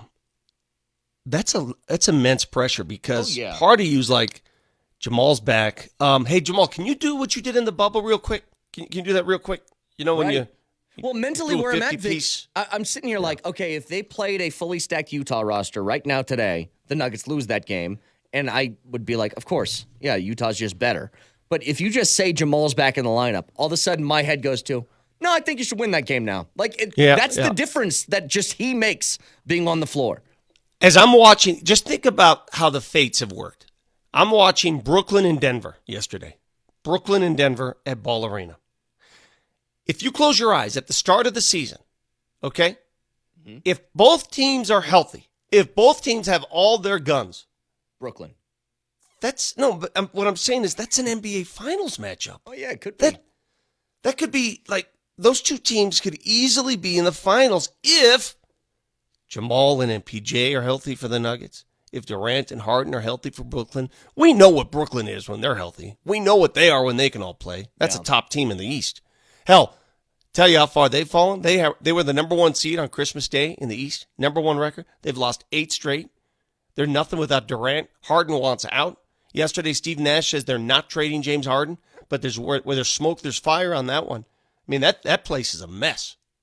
It's an outright mess right now. James Harden seemed to get what he's wanted almost every step of the way in his career. When he says, I'm out, he typically is out. And he'll fake like he's eaten 15 cheeseburgers and gone to a strip club the night before. Sure. Just to prove a point. Here's something else. And look, you know this about me. Outside of like the majors or something, I don't really watch golf. But I saw Jordan Spieth put his foot up to a 68-foot cliff to hit a shot instead of taking a drop. And my first reaction was, what are you doing? This is, look, you win the tournament, that's nice. Take a stupid drop. Why? If I'm his agent, if I'm his caddy, I'm like, please don't do this. Don't. Well, do you think his balance is that bad that he's not used swinging? I think he knows how to keep his balance. He's not going to fall over the cliff. Homie, that is way too close. That is pretty close. To death. That is close. I'm not going to. Okay, that's. Is this the first time you've seen this? Look where. Well, from that angle, that makes me dizzy. Yes. Yeah. That's horrifying. Yeah, I couldn't do that. Now are you with me? Don't take that shot. Yeah, this couldn't help but like, reverse pivot on that. This wasn't like, let me stand, 5 feet from it or 5 yards from it. This is, my foot is right there on the edge. And there's no shame in taking a drop there, dude, and just making sure you're somewhere away from that cliff. Yeah, but when you have a chance to win a tournament, you're coming down the stretch. Hell, he led with 3 holes to play and somehow lost that tournament. Somehow found a way to lose that tournament. He risked his life to try and This is save what you par. do, Brett. This is what you do. It reminds me. How did your husband die? Well, he went to the edge of a cliff. I told you. Trying to save double bogey. I've told you so many times, one of my biggest fears in life is if I die in a dumb way and my wife is forced to explain it to people. It really is. Because that would be a way that I would go. How did Brett die at 32 years old? Well, he was laying up for 8 on hole 15, and he decided he didn't want to take another drop and then swung and fell off the cliff. Because you've seen the videos, Vic, of guys when they're near water where they swing, lose their balance, and fall in there. Get away from the cliff, bro. Bro, as we go, I know we got a couple minutes here before the break. Take a look at the photo I just retweeted. You remember, I took a photo of Hackett and Justin Outen, head coach and coordinator at the Nuggets game Friday night. They were just hanging out, having some brewskis. Somebody jacked with my photo and put it on Twitter. See if you could see the difference in that photo right now. If you go to my Twitter, who's sitting? Yeah, take a look. That looks real. How do people do this stuff? I don't know if it looks real, but it looks real to me. I would think that's real. Dude, could you imagine if they just wanted to mess with people? Like if he just said, Aaron, can you just come to the Nuggets game with us? Because that would be technically tampering, right? Because you're friends. You can hang out with your friends. That's not against the rules. I mean, it's the same thing that LeBron does, right? He hangs out with all of his buddies who just magically turn out to be on his team later. Look who's over Aaron Rodgers' right shoulder, though.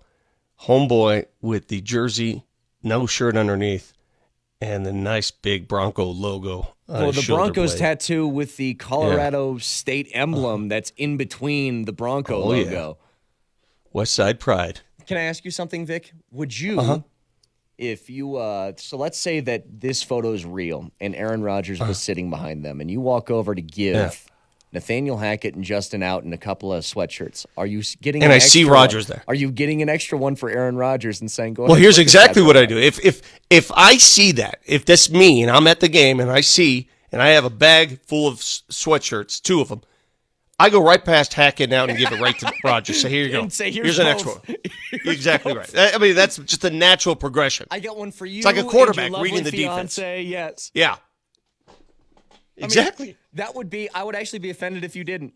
I'd be like, Vic, this isn't good recruiting. You need to recruit him. Could you imagine? I mean, think about that. Someone like Aaron Rodgers, he could never go to a Denver game like Nuggets or Avs. He couldn't even be seen here. Like, if you're seen here, then people will start connecting dots. Dude, if you were ever in the area. Back in 2011, he had a tweet that said, "Beautiful day in Boulder." He can't even tweet that now because it would go like crazy. And, one of the things I thought about with Hackett at that game, this has to be such a surreal experience for him because Hackett, look, you're a famous person. You're an offensive coordinator in the league. People know who you are. But nobody knows who he is. That's the thing. Okay. I had people come up, which one is the coach now? Okay, but hang on. The guy with the hat? Like, if Pat Shurmur went to a Nuggets game, like, he might get some attention, but it wouldn't be, totally crazy. But the second you gave him the T-shirts, they showed him on the Jumbotron, he started taking selfies. Don't you think that for him, there had to be this feeling of, dude, I run this town now, right?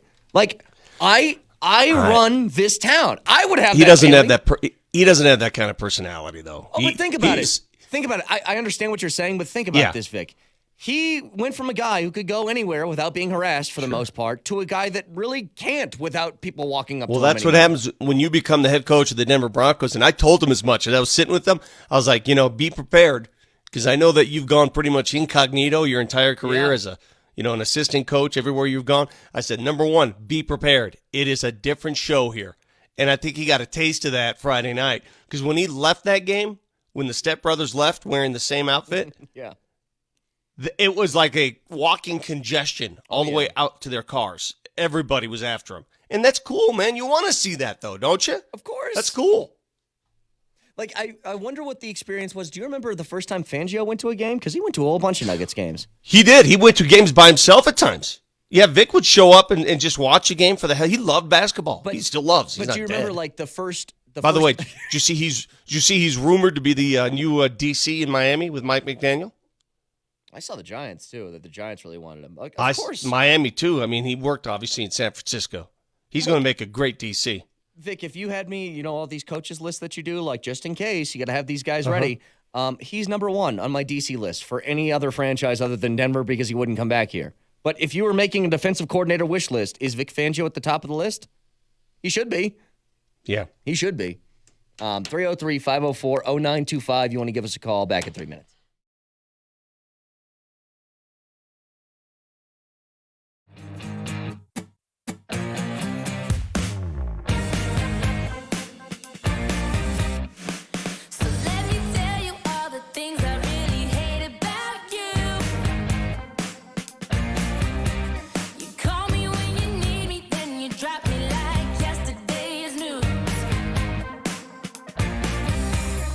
Take me on a date, but it's a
So, Vic, on the TVs in here, we have the Olympics on. And this is the biathlon. That's the skiing and the shooting one, right? Yeah.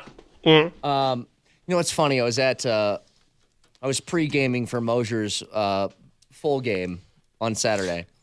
Yeah, is that a thing that? I mean, I just went You know, out. My buddy asked me to go out and have some beers, so I had some beers with him. So my son tells me about this pregame business all the time. I've never. Well, don't roll your eyes, Marty. Don't. Just the way you People say it. might- Son just told me about this pre-gaming business. I hear you go to your friend's house and have a couple of beers. I don't understand. But you're going out to drink. You knew you were going to Moser's party and it was an open bar. Well, Why would you have to imbibe before the fact? Just okay. So I didn't have to that night because that's an open bar. But typically, why you do it, Vic, is because you want to get a nice little buzz before you go out and start paying a whole bunch of money at the bar. So you don't have to pay. $50. It's a financial thing. Yeah, you don't have to pay $50 before you hit the buzz. You're already kind of there. So you people are so insecure that you can't socialize that you have to be drunk before you get to the bar. No, when you go to a bar, I get drunk. That's what the bars are for. So I like to just be ahead of the game to a certain extent. Because you cannot relate to before... human beings. No. You have to be inebriated no. to allow yourself to talk. 8 p.m. instead of 10 p.m. Yeah, Vic, think about it this way. When you go play pickup basketball, right? You go play a game at DIC. You stretch out your hammies beforehand, the little quads. Oh, yeah, you get stretching. Huh? Get a little stretch, It's yeah. stretching. It's stretching for your drinking night. That's all it is. You get a couple Stretching in, your prime it stomach? up. Yep. Okay. All You get nice and lubed up, and then Gotcha. you're ready to go later. Gotcha. But we're watching this, and what's funny is these guys that I'm not my buddies, but guys around the bar that are watching this with us, the biathlon's on. And this dude misses the target by about this far. Like, I'm talking like inches. As you can see, he's huffing and puffing because he just got done skiing, a mile or whatever they do. And this guy's making fun of him. He was a hunter. He had some camo stuff on. And I'm like, are you really going to say, what a wuss, you missed the target because you go to a shooting range and hit a target every once in a while? Is that what's happening right now? Like, it's the same thing when people say, guy can't hit free throws. And I was like, do me a favor. Sprint for an hour before you take some free throws, and let's see how good you are at free throws then. Yep. My cousin went to the game yesterday, and he said, Jamal Murray just made like 18 straight shots. Oh, my God. And I said, yeah, every NBA shooter can make 18 straight shots. That's not hard to do when you're shooting around before the game. There is a level of like the second day I was here, you texted me. It was like the Warriors were in town, and that was still the KD Warriors. And you said, come to shoot around with me. So I went. I was mesmerized that nobody missed a shot. I was sitting there like, I'm not even seeing a ball touch the rim from anybody shooting right now. It's NBA shoot around. They don't miss shots. But when you involve two different things, defense and running, heart, you're all of a sudden you're tired. That's why, Steph Curry's the best in the world at it. When he trains, when he does his thing, he has his heart rate up above 120 before he starts shooting. He won't shoot when his heart rate's below 120. That's crazy. He just wants to get it going. I mean, it does you no good. Yeah, when you're shooting around, so anybody can go to the gym and just take a couple threes. Yeah. Anybody can do that outside of Moser. He'd be dead. It's also true. But I'm watching some of this, and let me ask you a question, and maybe this is just a me problem. It very well could be. Between this year and last year, I got to tell you, I'm just not as into the Olympics as I have been in the past, and I don't know I have why. not. I haven't watched 1 minute. Not 1 minute, Okay, so and you're I've with told me. myself, I don't know where they're. Here's my problem, and this is television in modern day. I don't know where to find it. Is it on Peacock? Is that where it is? Peacock? It's on TNT Peacock? right now. I don't know. Like, I don't know what I'm looking for. I don't know what's next. I don't know if it's. I don't know what to find. Do you know what it reminds me of? Reminds me of going to Costco. I can't ever find the thing I'm looking for because nothing's labeled, and I have to walk up and down the aisles before I finally. The store's too big. Yeah, you're right. The Olympic store's too big. There's too much to choose from, and no one's making it easy on me. Like, if I go into Costco and I just want some potato chips, there's nothing that says chips here. I'm walking through like protein powders and then just pallets worth of toilet paper, and then there's the chips. It takes me 8 minutes before I can find the thing that I'm looking for, and maybe that's all part of their design. Have you walk through everything and grab stuff you don't need or you weren't there for? You're sort of talking to the wrong guy, though. When you talk about Olympiads, I am so much more of a Summer Olympic fan over Winter Olympics. Again, I live in Colorado. I get it. We make our money off skiing. I get it. But I can't think of a Winter Olympic sport, especially now that the NHLers are not in hockey. I can't think of something that makes me go, whoa, I got to watch this. I love speed skating. I think that's fun to watch. There's always a nice Can you name one speed skater? Apollo Antonono. Yeah, good one. Yeah, name one current speed skater. I can't name anybody in any other sport for the most Name part. one Winter Olympian right now. Yeah. What? Name one. That's a great question. Okay, I got one. Who's the skier? The lady from here who missed a gate yesterday. Michaela Schifrin. Yes, thank you. Got it. Shaun White? Even though I didn't get Is it. Shaun White still doing the thing? All right, I don't Shaun think he White. competes in. This is his last one, I think. Oh, he's competing?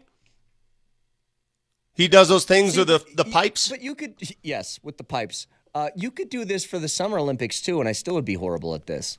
Like, my Summer Olympic knowledge is like, Michael Phelps, Misty May, Yeah. Kerry Walsh. But I mean, it's just, I don't know what it is. The Summer Olympic Games, that just, for me, I watch those. I'm not a big Winter Olympic guy. Curling, all right, yeah, whatever. Yeah. It's almost cliche. Hey, let's watch curling. Okay, great. I can watch 2 or 3 matches. I don't care who's playing. Then after a while, it gets boring again. I like the downhill. Have they done that yet? Have they gone down the hill?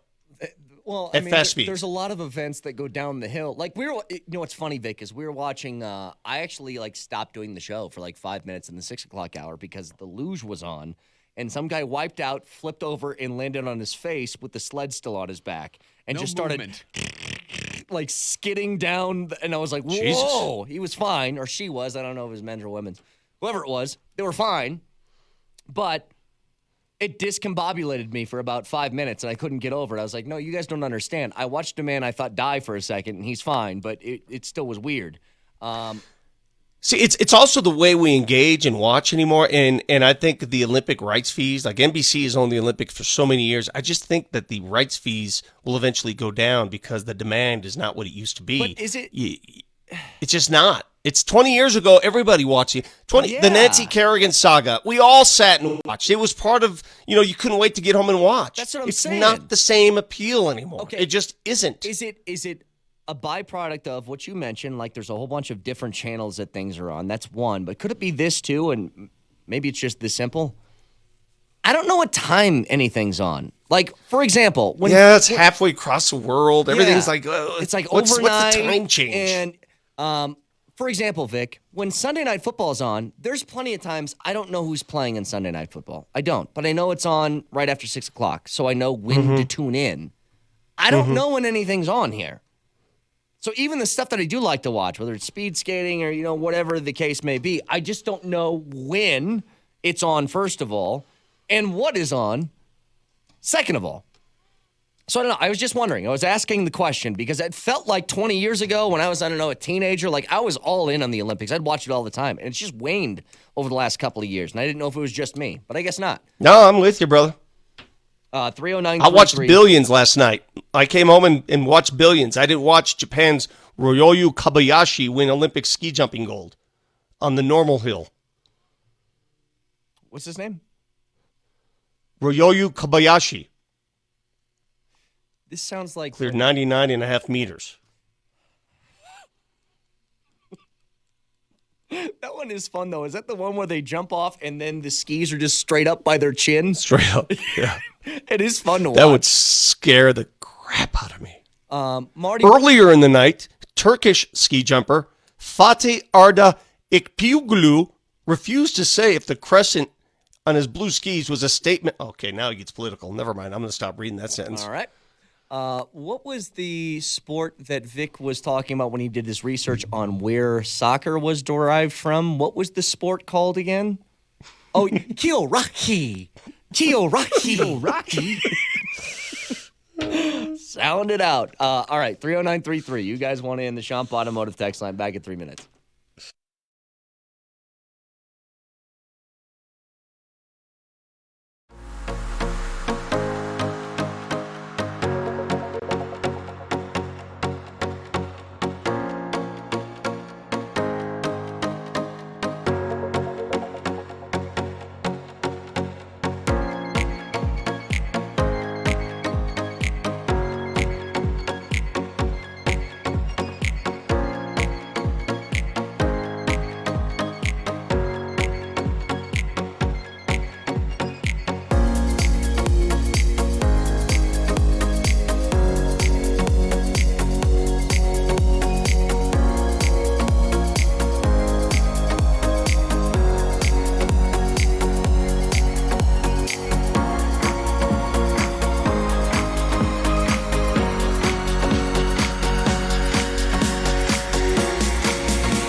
So Vic, 6 years ago today, the Broncos officially won Super Bowl 50.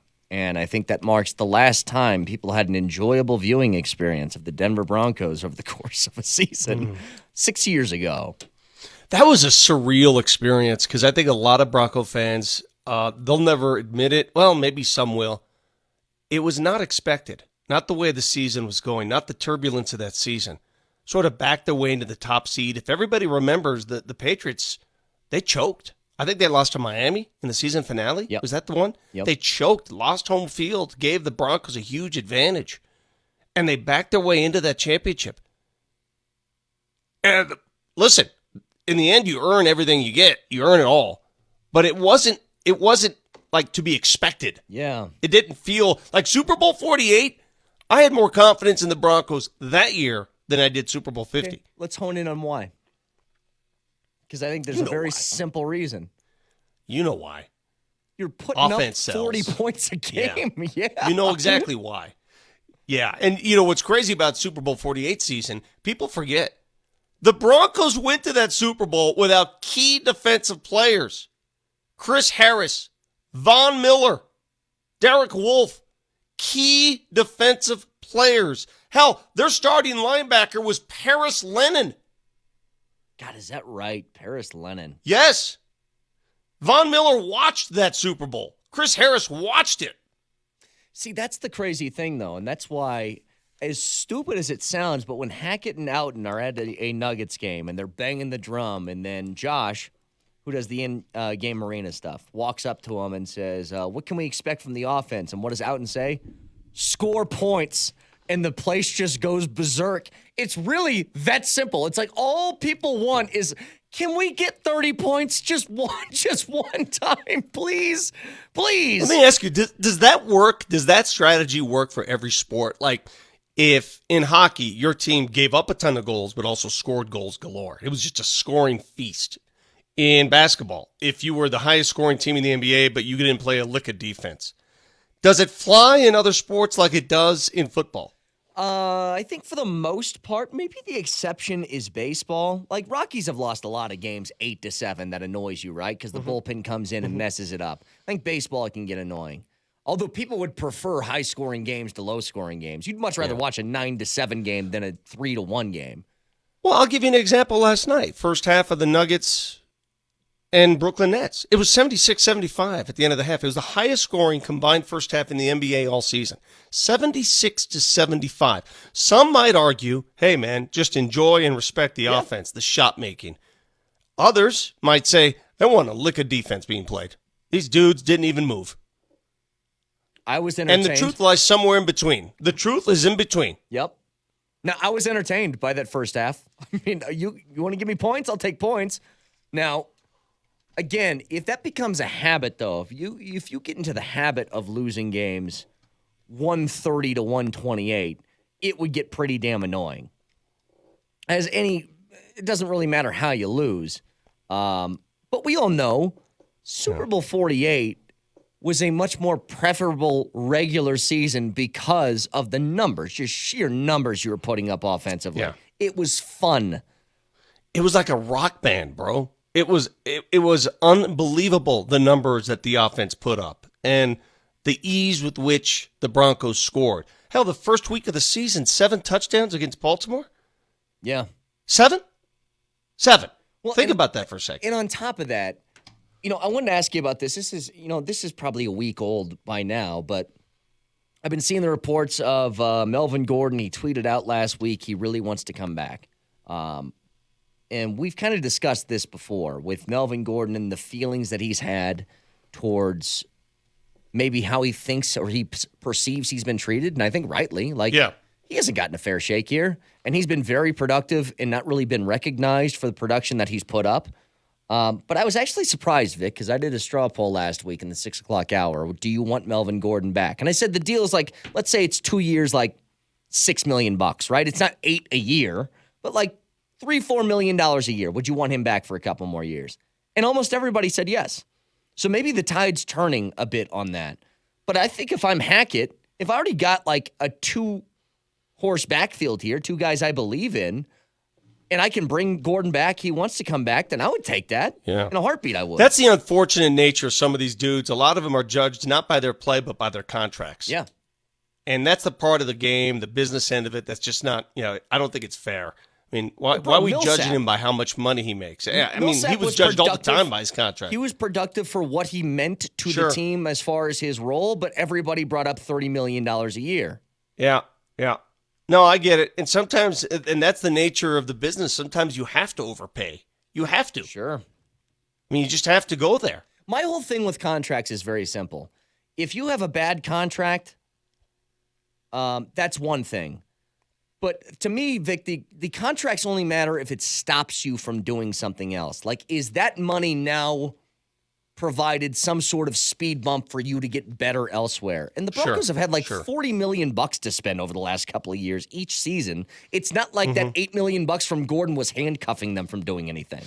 And that was the thing about the Broncos. They had that extra income, right? And they spent it. But it doesn't matter where they would have spent it. If you don't have the quarterback to spend it on, it doesn't matter. By the way, I think, if Teddy, if you're listening, I think I saw Teddy Bridgewater at the Nuggets game last night. I could not, because I was up in our studio area. I think it was him. Was he by Hackett? And he wasn't sitting down low. No, he wasn't sitting down low. He was up a little bit. I think Teddy was at the game. If anybody was near Teddy, sitting near section 132, let me know if that was Teddy Bridgewater, because I'm almost certain it was. Teddy, if you're listening, Teddy, if you're listening, call the show. I'd love to talk to you for a second. Well, yeah, I'm sure Teddy wakes up every morning. You know what's funny though, Vic, is I truly Do you think those guys? Let me ask you. Do you think the players listen to talk radio? How many players do you think actually listen to sports talk radio? I think occasionally they do. Yeah. Well, I know this. Like on their way to work. I don't know if they do it like that. But here's if there was a radio show that was critical of your job, your everyday life, like if there was a radio show on radio talking about radio shows, and all they did for 3 hours is hang on. Seriously. If I have this clear, if there's a radio show on radio, got it. Yep. Yeah. No, but a radio show that discusses radio shows. And that's all they do for 3 hours is break down like how they do a show, if they can entertain and engage, if they win. Would you listen to that on your way to your radio show? Here's the thing. I think that they've had to deal with this for so long that they probably don't anymore. But like, I don't know, Vic, when I was in high school, and nobody talks about high school baseball, but if I had ever a snippet in the paper, bro, I'm cutting that thing out. I'm like, I'm in the paper. Well, of course. Yeah. But these dudes, they're are you kidding me? Their entire lives they've been hit with attention. That's what I'm saying. Well, but here's the thing, though, Vic. Everybody says that, right? They always, especially coaches. We don't pay attention to any of that outside noise. And then what? Every 3 or 4 weeks, some coach goes to a press conference and goes, I read your article last week. I thought it was bull bleep. Every time it's like, wait a minute. I thought you said you didn't read or listen to anything. Bro. And now you can pick out specific reporters or media members that you have a big beef with. So how does that work? It's only happened a couple times in my career where I've been in the locker room and a player has approached me and said they didn't like something I said or something we ran. It doesn't happen very often. And every time it happens, I'm like, oh, God, I forgot they have access to this. They can watch. Yeah, it is funny. You almost put on these blinders like the radio feed is blocked in their cars. Yeah, they don't know what's going on. Yeah. Oh, the hell you we saw are. Durant, right? Durant went after Stephen A. Smith again. Durant reads everything. We know that about him. Like, he gets on Twitter and, like, searches his name out and responds from burner accounts. Because KD was going after Stephen A. again when Stephen A. He said something like, if the And his mom went off, too. Oh, yeah. Wanda Durant. I love it when moms get angry. I love it. There's no greater love in the world than a mom's love. Isn't that different? Because I feel the same way, Vic. I like when moms defend their sons, but I don't like when wives do it for their husbands. And I don't know what the disconnect is between that. Don't tell Terry this, but I agree wholeheartedly with you on that. My wife's already said. Sorry, wives. She's not on Twitter. She goes, part of the reason is if I saw somebody talking trash to you on Twitter, I would want to respond. And I go, yeah, let's stay off it then. I don't need you to do that. speaking of, I felt at Moser's party the other night, open bar, thank you. At Moser's open bar party, when I was interacting with your wives, Marty, Brett, I sensed a little animosity, almost as if to say, you treat my husband badly. I mean, No. It wasn't that. My wife is mad at you, though. It's not for that, though. She's mad that we've lived here for 3 years and she's never had dinner at your mom's house or lunch. I'll get in line. Yeah. Get in line, sucker. She's How about like, you, Marty? Your wife. It's been enough time. Your wife was very, Marty, I just want it on the record. Your wife was very standoffish with me. Yeah, no, she makes no bones about it. She doesn't like you. She'll put that in writing if you need it. Until you see it up close like Maybe that. it's the liberal nature in which you talk about casually hooking up with Marty's mother every day on the show. maybe that's Maybe it. that has something to do with it. I mentioned that story in front of my own wife. I mean, Yeah, you sure did. She didn't seem to care at all. That is true. It was so funny, guys. Like this reception that Moser had. The beauty of it was a night in which neither the Nuggets or Avs were playing, so it's like everybody's there, right? And it's Vic. I think it's the first time since I've been here that, dude, it was Scotty and Dover and Kaz and I mean McGahee. Everybody, Keith wasn't there. I don't know why Keith wasn't there. Why wasn't Keith there? I don't know. You call that loser and ask him. Well, maybe that's why he didn't go. You calling him a loser. The truth hurts. Riker was there. I don't think Riker moved from his bar stool. Riker sat at that stool for 3 hours. And just every time I looked, he's like pounding a shot. I'm like, all right, Riker, get after it a bit. He got on the dance floor after a while. He He did. got properly lubed up at the bar. Yeah. I would have said mullet me and flopping. Hastings and I danced the most. You two together was kind of weird with the height difference, but it really worked. It did work out there. Yeah, they slow dance with each other. Vic got right up to Hastings' belly button and put his cheek right there. When they threw out that Waylene Jennings Jethro guy, I was all over it. So again, appreciate it, Moj. Nice open bar party. We had a thoroughly good time. You don't have to call and ask. I'll just tell you we had a good time. So 303-504-0925. You got an hour left. You guys want to give us a call? Back in 3 minutes.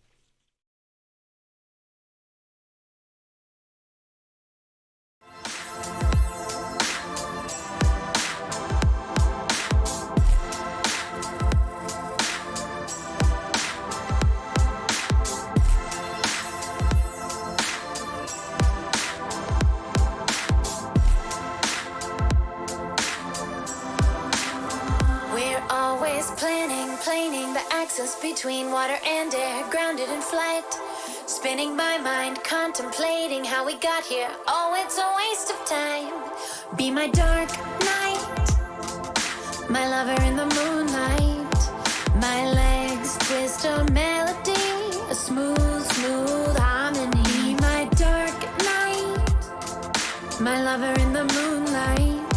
My legs twist a melody, a smooth, smooth harmony.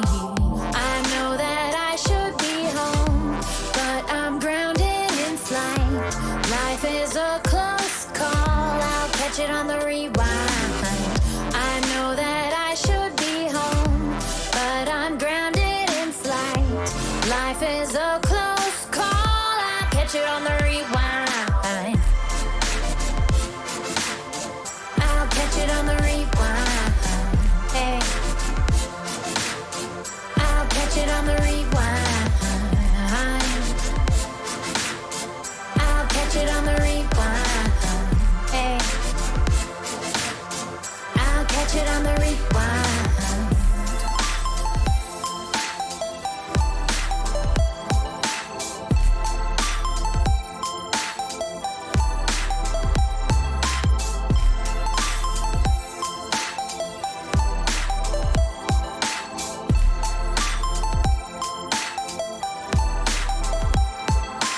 Deprived, survive the wolves that reside in the unconscious mind.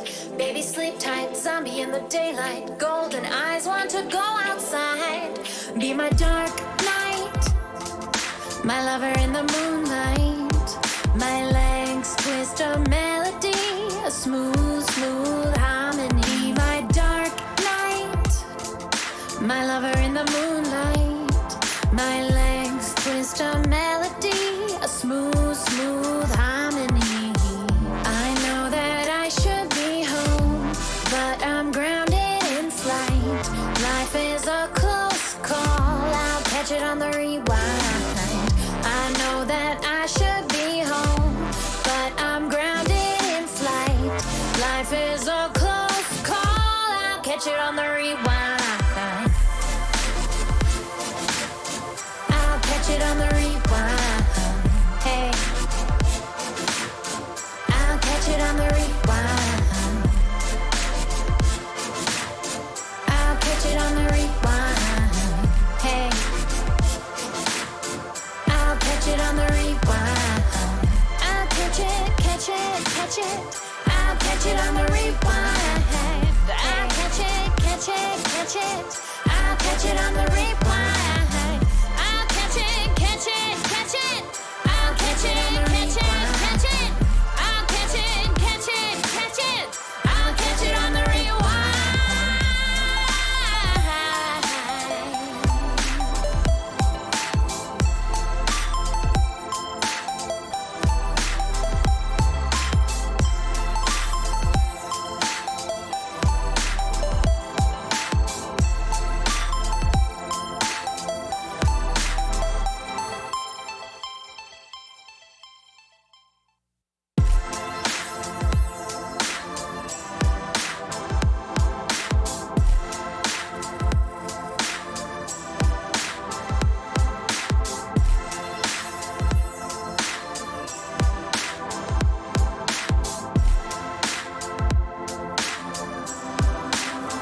We're always planning the access between water.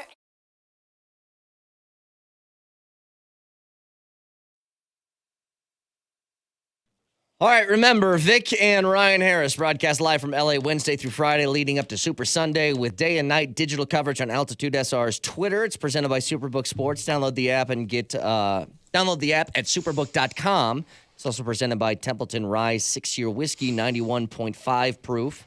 Please drink responsibly. And interviews presented by The Chicken Shack, the home of the original Buffalo chicken fries. With Super Sunday coming up, Vic, a couple of things with this game, and one that I want to point out from the very beginning. And emotions run high. It's the most watched television show of the year. Over under 0.5 taunting penalties. Do you think they call one in the Super Bowl? I don't think they do. I mean, they let one get away in a key playoff game. We all saw Tyreek Hill give the deuces. Yep. We know. He got fined for it. He got fined days later and did not get penalized during the game. I don't think they do it. I think they let up on that. Which begs the question, if you aren't going to call that in the biggest game of the year, then why is it a penalty at all?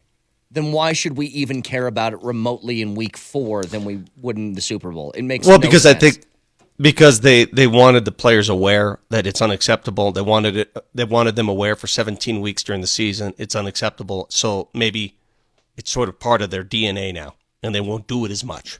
By the way, I meant to bring this up from last week, the NFC Championship game. There was a couple of different times in which the clocks hit 0 on the play clock, and they snapped it like a half second late. And yeah, people were I've really never annoyed understood by that. it. Yeah, I've never understood that. You know, we live in 2022, and first downs are marked by dudes running off the field with chains, and the play clock is a digital clock that always hits 0, and the ball snapped and is still allowed. I don't understand. It's a suggestion. You know, it's not even, like, how is this not? Hey, do you mind snapping? You're right. Hey, do you mind when it's 0? Do you mind snapping the ball? Like, why do they not have, and maybe it would just get super annoying because everybody snaps Horn? in 0 seconds. Yeah, a horn, like a shot clock buzzer in the NBA. Yeah. Could you imagine that if the snap goes off and that just starts going on? A But foghorn goes off. how have they just been for the entirety of football's existence, just been like, oh, the play clock when it hits 0, we'll see. I got to wait for my eyes to dart from the clock to the snap. It's like, why are we even doing that? Just have a buzzer go off. Right. If it's still in the guy's hands, it's a penalty. What are we doing? There's rules within rules of pro football that make no sense, but It's the beauty of the game. It's the charm of the game, I guess. But with the Super Bowl coming up this weekend, a couple of things that I wanted to mention. First of all, I'm really intrigued by this quarterback matchup because it really is. It's between one guy who I don't know how many quarterbacks in year 2 win Super Bowls, Vic. I told you, Joe Burrow is the first ever number 1 overall draft pick that in the span of 2 years went to a championship game. First This ever. guy's different. He's different. He's different. And Mike Lombardi said it. You know what makes him so much different is the fact that he can take hits and it doesn't affect him. And Pressure doesn't bother him. You've seen the stat when they send a blitz. When they blitz him, he makes you pay. You are beneficial. You do not blitz Joe Burrow because if you bring extra guys, more often than not, his quarterback rating is higher. And I don't think that's going to be a problem with the Rams because the Rams have enough talent up front. They don't need to. I mean, they've got a Pro Bowl. They got perennial talent up front where they could send 4 every time. But that's the funny thing because you know who's the highest rated quarterback in the NFL against the blitz this year? It's Matthew Stafford. So you get 2 guys that if you bring pressure, they eat you alive if you do it. But this matchup between him, right, the young gun who's trying to take over, all these aging quarterbacks who have dominated the league are now pretty much out with the exception of Rodgers now. So you have this entrance for Burrow. And then you got another guy who's just kind of toiled around the league, been pretty good, not great. But if he wins a Super Bowl, you're probably looking at him in a different sort of category now, right? I brought this up with Stafford. Stafford is 12th all-time in passing yards and passing touchdowns in the history of the league. If you add a Super Bowl to that, I think you have to look at him a little bit differently in historical context because that's what championships do for a lot of guys. As a clutch player, this Super Bowl feels different for the Bengals. The first 2 Super Bowls they got to in the 80s, Ken Anderson, who at the time was Mr. Consistent. I saw Ken Anderson come into Denver once and complete he had the record at that point for most consecutive completions. He was sickly accurate, okay? Mm-hmm. He gets to the Super Bowl, and they barely lose. Cincinnati outplayed San Francisco, but they lose to Montana and the Niners. A few years later, they're back in the Super Bowl again, this time with Boomer Esiason, and they lose again. Barely. They barely lose to San Francisco again. So they've got a history in the bowl of barely losing.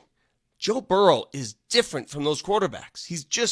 He's got whatever that innate gene is, that clutch gene. You know what's different? And maybe this, over the span of a couple of years, Vic, changes.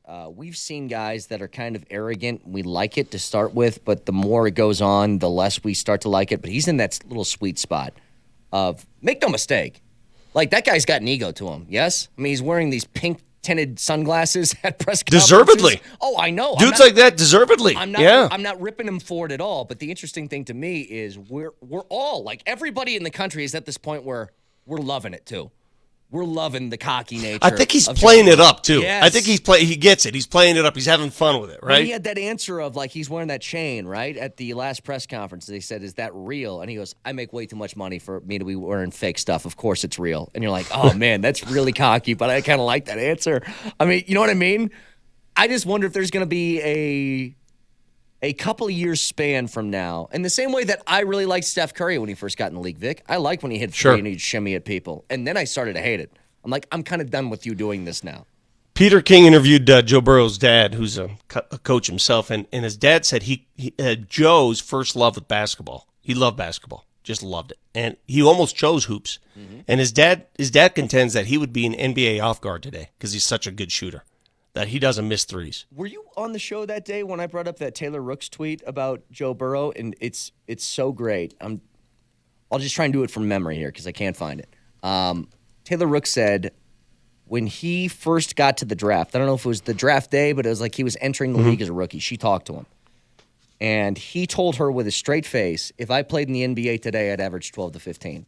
And she goes, from that point on, I knew he was going to be great because that's irrational confidence. And that's the truth. If you truly believed that if you went to the NBA right now, you could get 12 to 15 a game, you could be Will Barton. Yeah. I mean, that's nothing but just irrational confidence. Joe Burrow sees J.J. Redick and says, I can do that. Sure. Yeah. But it's why I love this guy.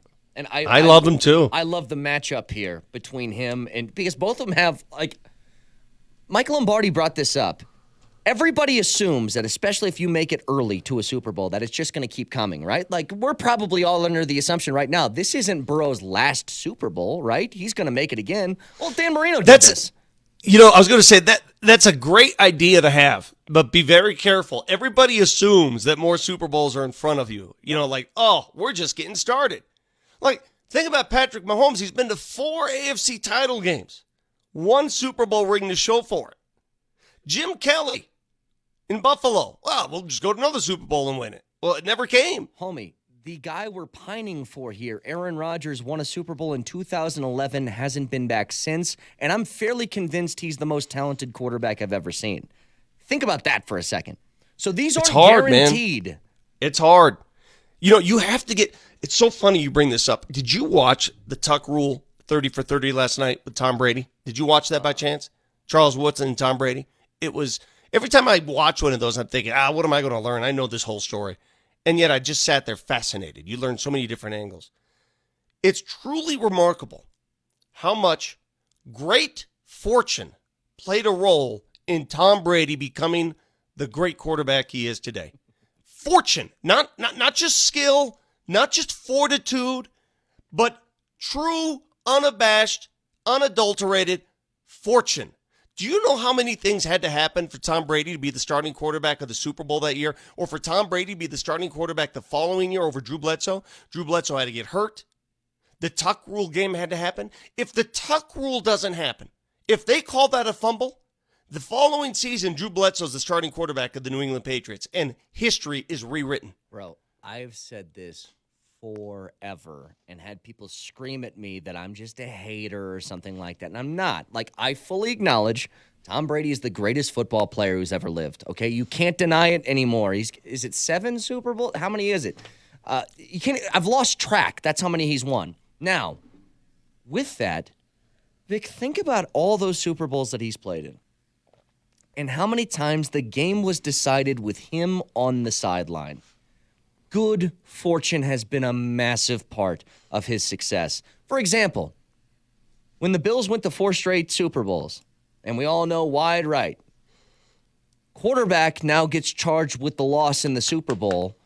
Vinatieri hitting field goals makes Tom Brady a winner. Malcolm Butler intercepting a pass makes Tom Brady a winner. You know what I mean? Like, Atlanta vomiting all over itself. Yes, it's nothing against Tom Brady at all, but you have to acknowledge a lot of that stuff was out of his control when the game was decided. But again, and I'm going even before that, just the fact that he took on the starting role in New England. So much had to happen. Yeah. That Tuck Rule game, when I see that play to this day, just cue it up.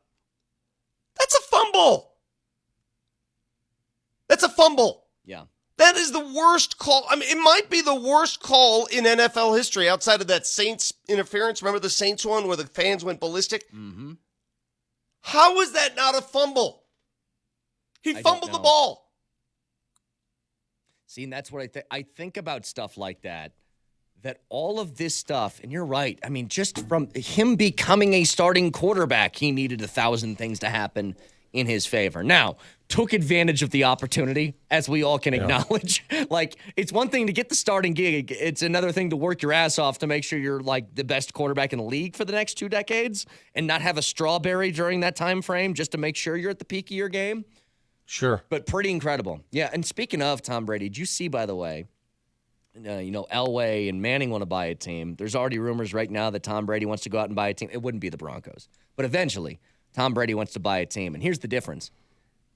He wants to be primary owner because he might actually have the money to do that because it's not his cash, it's his wife's cash too.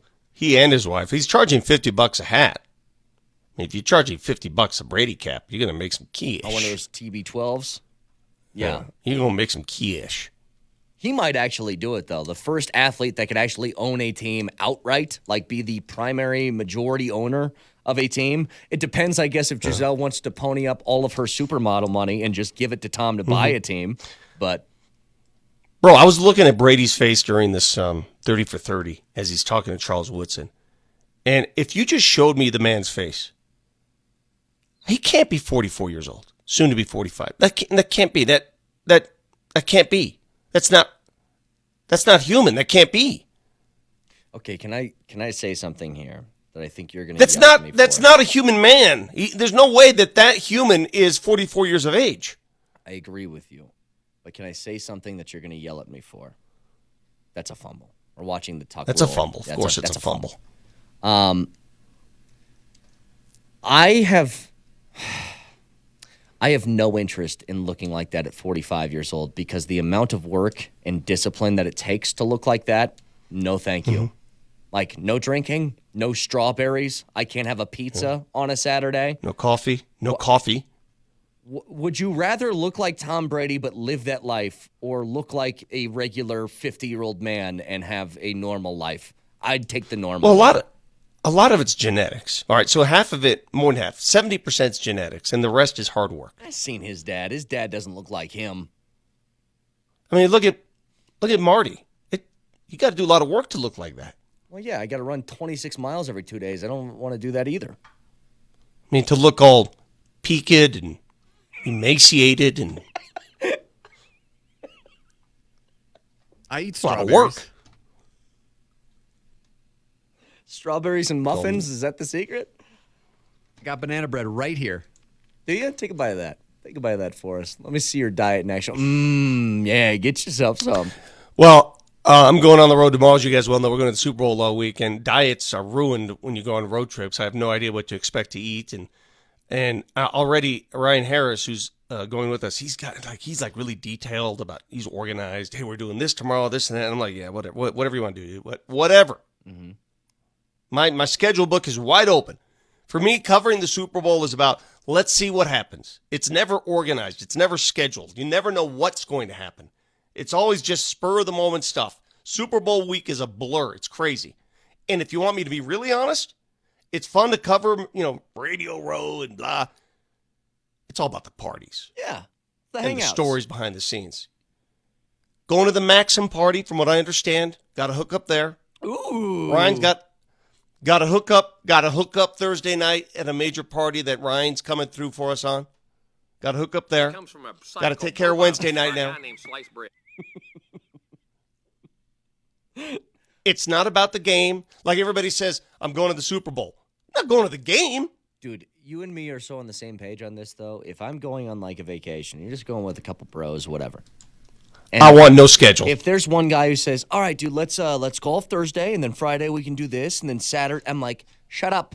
We'll figure it out. What's the point?" My wife's like that, dude. My wife's like that. She's got to have every hour plan. I'm like, no, man. Just chill. Dude, my wife laughs at me when I got a buddy who's like coming to town. He's staying at the house, and she's like, "What are you guys gonna do?" And I go, "I don't know." She's, "What do you mean you don't know?" It's like, why would I plan anything? We'll figure out a good time. I don't need to book out. I'm going to the bar at 7:00 on this night. We're fine. As I told Ryan and Jesse, first of all, we're going to LA. It's supposed to be 83, 85 all week. That's a win. We win. We won. Yeah. There's no reason to schedule anything. It's a victory. That Done. We won. Dub. What do? We're gonna go outside. You walk outside. Yeah. And you say, "Oh, it's 83." Yep. We just won the game. We won for a week. Big time win. I could sit on the pavement for a week straight and win. I hope it just downpours, one of those rare LA just showers for a couple of days and just ruins all of your plans. Bro, I can't keep up with Ryan, though. He goes at these parties, man. I'm going to have to be really on my toes. I'm going to have to really dig deep for this. Hey, quickly, there's some news here from Ian Jesse? Rappaport. Jesse's crazy. This guy's... never mind. The Packers are expected to hire former Raiders interim coach Rich Bisaccia as their new special teams coach. Again, Makes sense. Of course, if you're the Packers, it makes sense. I don't understand why. Like, if I'm Rich Bisaccia, like, you still get a job. That's cool. Fine.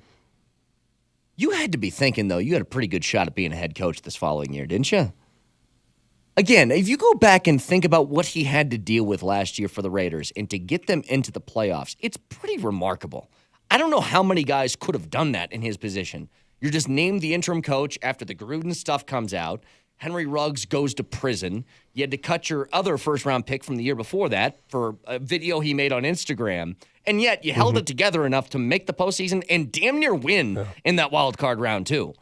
Like, what would have been the extent, Vic? Like, if he won the wild card game, does he get to stay head coach? What if he won the divisional round? Where does it stop before you're like, okay, Rich he gets a shot? Bisaccia, he does not fit the narrative of hiring the modern-day football coach right now. It's a new narrative. There's a new system in place. Young, enigmatic, engaging, creative, offensive-minded. Mm-hmm. That's the system in place now. Hey, take a look at some of the coaches, and I want to list a few coaches for you. All right, I'm going to list some head coaches that have gone through the league of late. Gary Kubiak, Kyle Shanahan, newly named Mike McDaniel down in Miami, Sean McVay, O'Connell in Minnesota, Taylor in Cincinnati, Stefanski, Cleveland, our own Nate Hackett here in Denver. What do they all have in common? Young offensive minds. They're all products of the Mike Shanahan coaching tree. Every single one of them. Products of the Mike Shanahan coaching tree at some point. That is remarkable what this tree has produced. Yeah. So much fruit that the Shanahans... If that doesn't say to you that's a Hall of Fame resume, and I will challenge anyone listening, you tell me, I want you to compare Mike Shanahan's coaching tree to that of the great Bill Belichick. And you tell me who has produced the more successful head coaches in the NFL. Oh, God, that's not close. It's not even close. No. It's not even close. Shanahan's coaches have gone on to win playoff games. Many playoff games. Super Bowls. Could you, look, I'm going to claim ignorance here. Like, I wasn't here for it. I was young. What kind of coach was Shanny? Would you say player coach, or was he more disciplinarian type? He was a little of in between. He was feared. Yeah. But he was also respected. Okay. So he wasn't a polar extreme one way or the other. But it was a different era. I mean, he was the head coach, but he also pulled the strings on personnel on a lot of them. He did a lot of both. And so when you hold that kind of power, right, when you can impact both personnel and coaching decisions, you're not just a typical head coach. Well, and different deal. You're basically saying, like, this is all on me now. Because that's one thing. Like, every head coach wants the power to also have, say in the roster or be able to cut players or sign players or trade or whatever. But when your team stinks, there's no finger pointing that can happen because that's all on you. Yeah. Like Bill O'Brien. Thank you, Texter. Go ahead. I forgot Robert Saleh of the Jets. Yeah. He's from the Shanahan coaching tree, too. Add another one. When you're Bill O'Brien in Houston and you get named the GM on top of the head coach and you go 4-12, there's nowhere to look and there's nobody to blame but yourself now, because it's not like, oh, the roster's bad. What did you want me to do with it? Get better players, because that's now your job too. But see, and that's how Mike McDaniel gets a job in Miami, though. And you wonder, who is this guy? How did he get this job? Smoky Hill product, went to Yale, was a 5'9", 146-pound receiver in college, a brainiac, hard worker from what we're told. How does he get this job in Miami? Came out of nowhere, essentially, right? Mm-hmm. Those in football know who he is, but those just on the periphery, we have no idea what he's about. Well, take a closer look, and take a look at what San Francisco did this year with their offense. They took a wide receiver named Deebo Samuel and turned him into a freaking powerhouse running back. Genius. Just in the middle of, it seemed like a lost cause, and they turned him into a running back. Now, was that his idea? Was that a joint idea between him and Kyle Shanahan? Who came up with that idea? Who had that creative approach? From what I'm told, Mike McDaniel is so good at coaching the running game. And that is the base core. That's what people don't understand about the Shanahan coaching system, the zone system. Everybody sees a wide open offense. Oh, it's a fun offense. At the core of it, at the base of it, is a running game. Mm-hmm. And if you don't have the running game, none of that other stuff works. How many times have we talked about, those teams in those early 2000s years that Shanahan would just take a new guy every year, put him at running back, and the guy would run for 1,000 yards? Almost without question, right? mean, you can roll through the names of the Tatum Bells and Mike Andersons and who else? Olandis Gary. You know what I mean? Like every single guy who went through there was just productive every time. And the same thing's happening in San Francisco. They get a new running back every year. Remember that guy they had a couple years ago that was like the fastest guy in the league, and then he went to Miami. Yeah. What the hell was his name? Yeah, they had 2 or 3 dudes. I know who you're talking about. Remember, they had a couple guys. Yeah. At one point, they had Moser. Matt Breida. And Raheem Mostert and Matt Breida. Yeah. And then they're like, my contract's up. I had a good year. I want money. They're like, okay, go find that somewhere else. I will put Deebo Samuel in the backfield and get 4.5 per carry if I have to. We will, next year, we will run our punter. Our punter will be our featured back. I mean, they could make it work. I seriously wouldn't doubt it. If the 49ers put their punter at running back, I'm like, yeah, I'll get 3 per carry, I think. It'll be good enough. But what do, Vic? They find these little avenues, and it's been a huge frustration the last few years with the Broncos of how do you not find a way to get the most potential out of your players? When I watch San Francisco, it's not an uber-talented team, but they'll find Deebo Samuel and say, I'm going to run it with you. Or what else do? I'm going to put 390-pound Trent Williams in motion. Good luck trying to avoid that block. It's genius. You know what? I'm glad you brought that up because I still can't believe what I saw in that NFC Championship game. Do you remember the 3rd and 2 play where they put Trent Williams in motion and they had him block outside? Yeah. And who was it that took on that block for the Rams? And it was a linebacker. Who was it? It was name number 54. Why is the name escaping me right now? Lines up opposite Vaughn. He took on that Leonard block. Floyd. Yes. He did everything you're supposed to do. He let Williams eat him for dinner, pancake him. But he had to do that so that the dudes behind him could penetrate to make the tackle. That play went unnoticed and virtually none talked about, but to me, may have been the play of the game. Because if San Francisco keeps going on that drive, you got a different ending, Jack. Oh, that's like it's like the defense bringing a safety blitz, Vic, and he's coming in free, and the running back knows he's going to just take a car wreck, but he has to do it in order for the quarterback to get the pass off. Dude, Leonard Floyd gave himself up. He jumped on a grenade there. Yep, exactly. He really did. He said, okay, this large man is going to hurt me. Mm-hmm. Hurt me. And there's nothing I can do other than just take it. Take it, but you know what? Us making the play. Make it messy so that the running back has to go around us. Right. Make it messy. And that's exactly what he did, and he saved the play. Again, we have a half an hour left. If you guys want to give us a call, 303-504-0925, back in 3 minutes.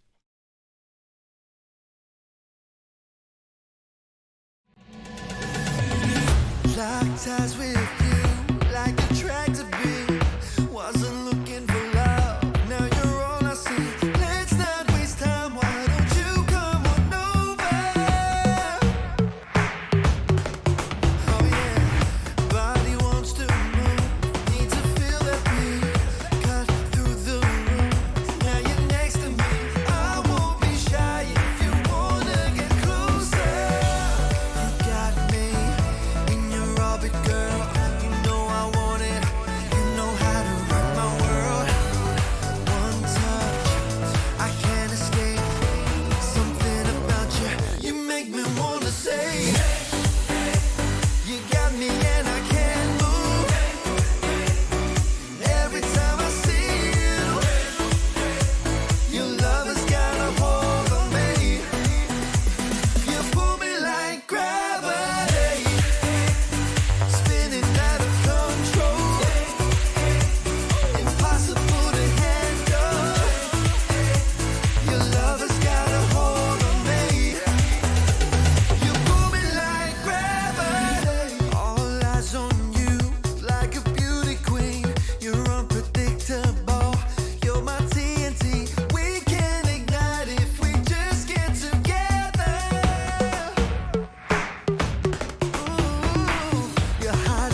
release, girl.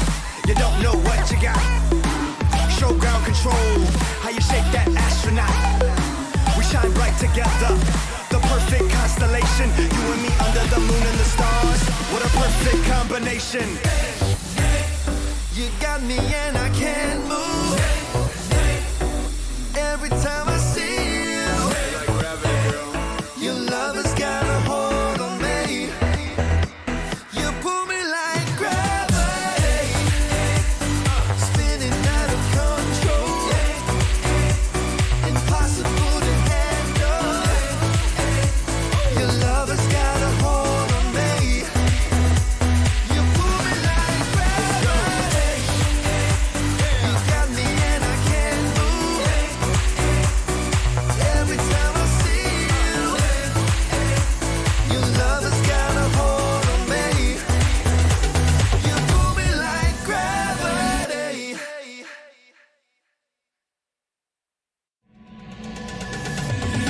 Locked eyes with you, like a tractor beam. Wasn't looking for love, now you're all I see. Let's not waste time, why don't you come on over? Oh yeah, body wants to move, need to feel that beat. Cut through the room, now you're next to me. I won't be shy.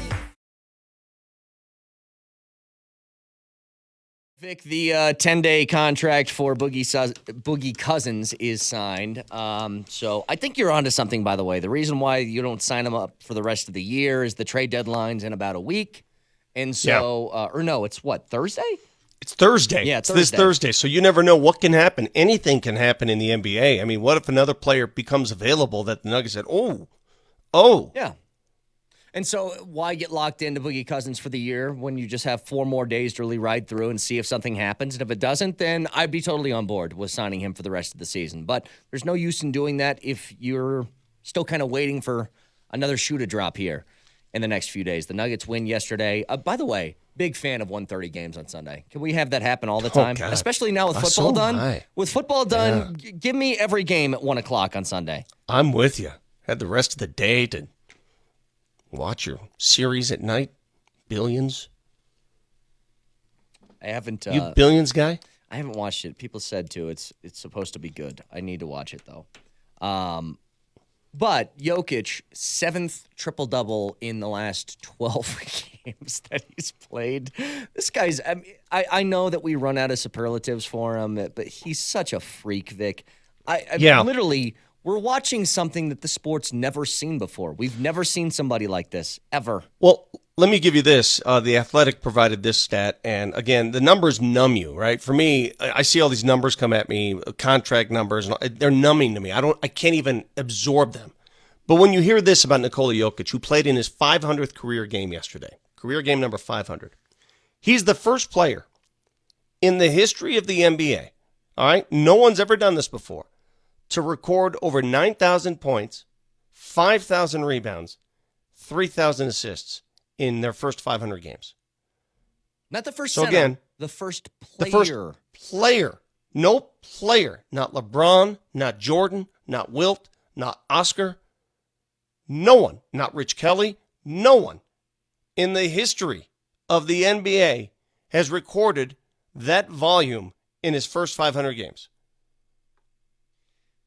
And you mentioned how it comes to. Like, what is Jokic's biggest asset here? And he's incredibly skilled. We all know this. Like, his level of touch, Vic, the way that he can just grab rebounds one-handed, turn and toss, the touch is unreal. But it's all intelligence. It's smarts.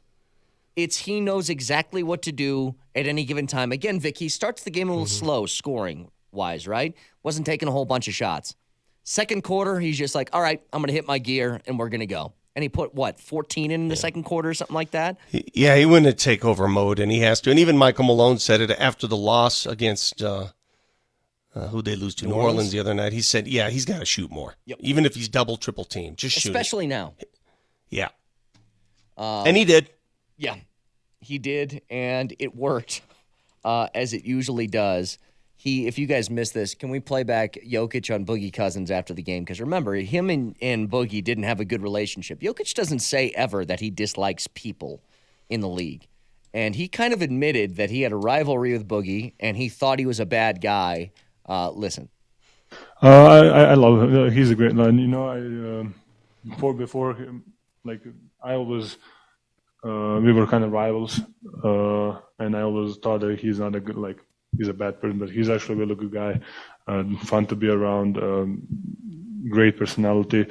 A little bit can get crazy when the refs doesn't go his way, but I think he proved me wrong. I love that so much. It's pretty damn funny. I mean, because we're all thinking it, right? The second that Boogie gets a call he doesn't agree with, I mean, the dude's got 4 techs in the 5 games that he's played. 4, including an ejection. And to be fair, he almost got, wait, did he get a tech in this last game, Vic, yesterday or no? Because he got close, right? He had somebody holding his arm after a rebound. He got teed up. Right. He did get teed. He's got 4 technicals in 5 games played for the Denver Nuggets. 5 games, 4 techs. That's a pretty damn good ratio. I was telling Marty, I was like, I don't know how much these 10-day contracts are, but each one of these is a fine. I wonder how much it's eating into it. And Marty goes, I think it's 2 G's each. I think a tech is 2 G's. Then if you get ejected, it's more on top of that. But Marty, how much does he make for these 10 days? Like 150,000? Yeah. So he's fine. I mean, he's still making a nice little chunk of change. That's amazing, by the way. $150,000 for a 10-day contract. Give me one of those, please. Can I have a 10-day contract somewhere for $150,000? When you've been in the league that long, that's how it works, baby. He's been in the league. He's earned it. Well, what's my minimum now? If they just signed me on the Nuggets, what's my 10-day? $12? You would have to pay. Pay to play. Didn't we talk about that with Vic? No, that was Vic owning a team, and he'd be the owner, coach, player of the Nuggets on a 10-day contract. He'd do everything. I'd pay to play, unless it was hurting my team. Oh, no, Vic, you would totally contribute to this Nuggets roster. What are you talking about? Unless it hurt my team? You're doing nothing but pain. Unless it hurt my team's chances to win the ship. I love how Vic thought about that for a second. Like, well, unless it hurt the team, and that would be a rare occasion. It would never hurt the team. I mean, God. We'll never go to that part. But Nuggets win again. They're 6th seed, right, Vic? 6th in the Western Conference right now, so they're still out of that play-in spot, and that's really my only goal. Like, I got something else written down. I'm sure we'll get to the Nuggets later in the week. Or, I'm sorry, the Avs later in the week. But, like, goals for the second half for the Avs, and I do think it's important. If I had to pick one, I think the seeding actually does matter. With how the Avs play at home, I think them getting the number 1 seed in the West would be something that they should strive for here. Because we all know President's Trophy doesn't mean much because of what happened last year and all that different stuff. But if you can lock down home ice for the entirety of the playoffs, with the way that they play at Ball Arena, it's big. Now, with the Nuggets, it's really, and this might be just, me setting the bar low, but as long as they stay out of the play-in spot, Vic, I'm cool with that. You get in as a 6th seed, I'm totally fine if that's what happens at the end of the year. But what are your real expectations if you don't have who return, both of them? I mean, you get in, you sneak in as the 6th seed. What are your expectations then? I couldn't even say win the first round if neither one of them are there. You know what I mean? Like, I don't think I could do that. Because 6, you'd be matched up with 3, and that 3 would be Memphis at this point. I'm just being honest. Like, you think if the Nuggets make the playoffs and they decide Jamal and MPJ are both shelved for the year, we don't want to risk it. You think I'm going to sit here and be pissed if they get bounced in the first round because of that? No, I'm not. Honestly, some people will be though, and that's the nature of the game. I look at Jamal's return, and I'm saying to myself, okay, he's still not practicing. It is February now. All-Star game's approaching. Yeah, it's going to take a month of practice. Sure it will. All right, just to practice before he plays in a game. That return date may not be what we think it is anymore. I'm so tired of waiting. You know what this feels like? This feels like if you got this vacation you've been planning for like a year, and even though it feels like it's close, the closer you get, the farther away it starts to feel like time goes slower.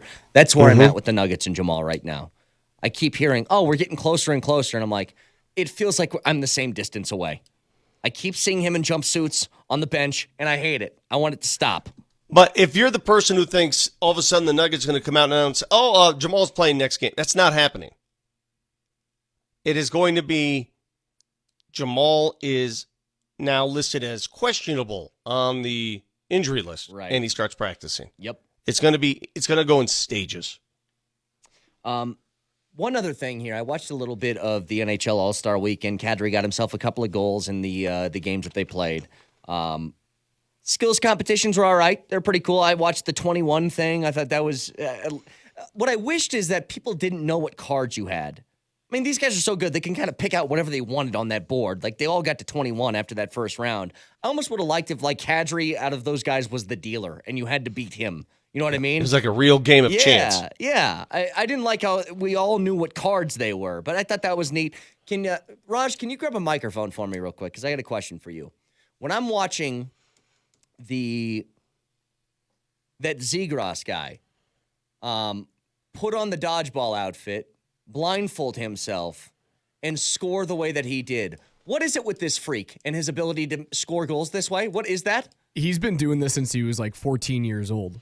But is he just Mr. Trick Shot? Is he just Mr. Trick Shot? Why didn't that win? Why didn't that win?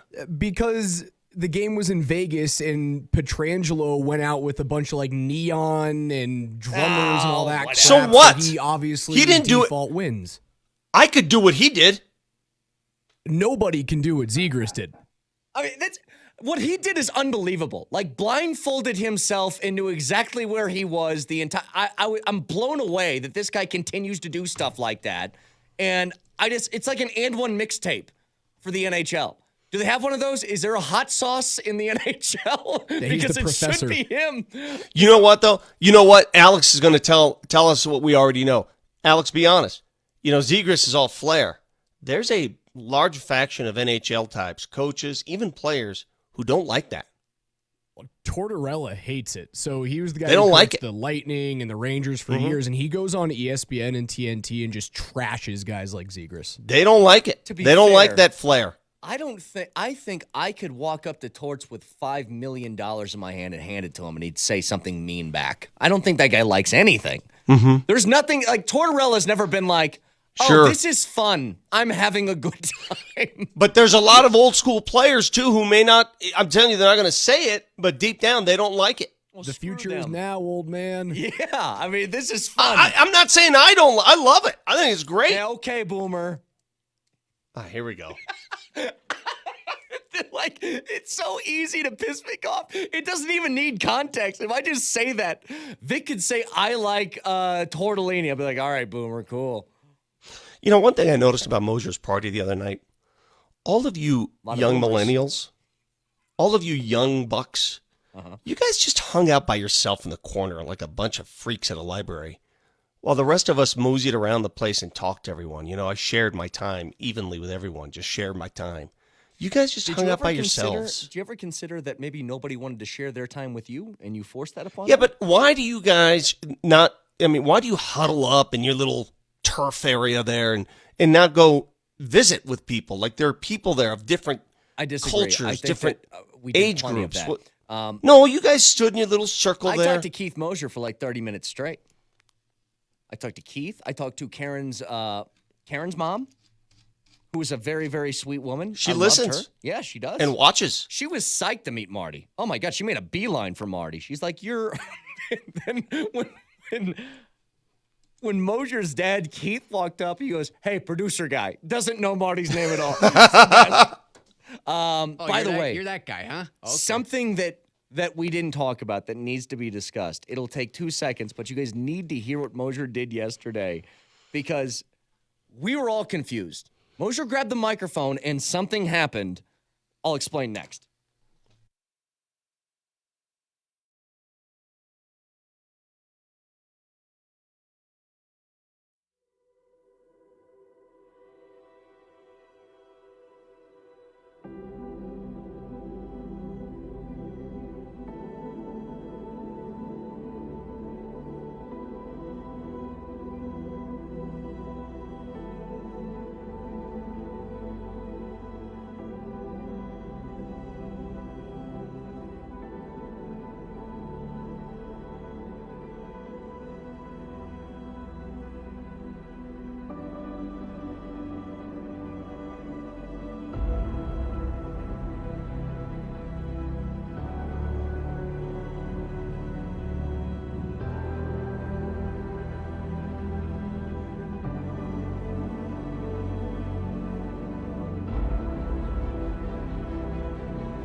We need to let people know.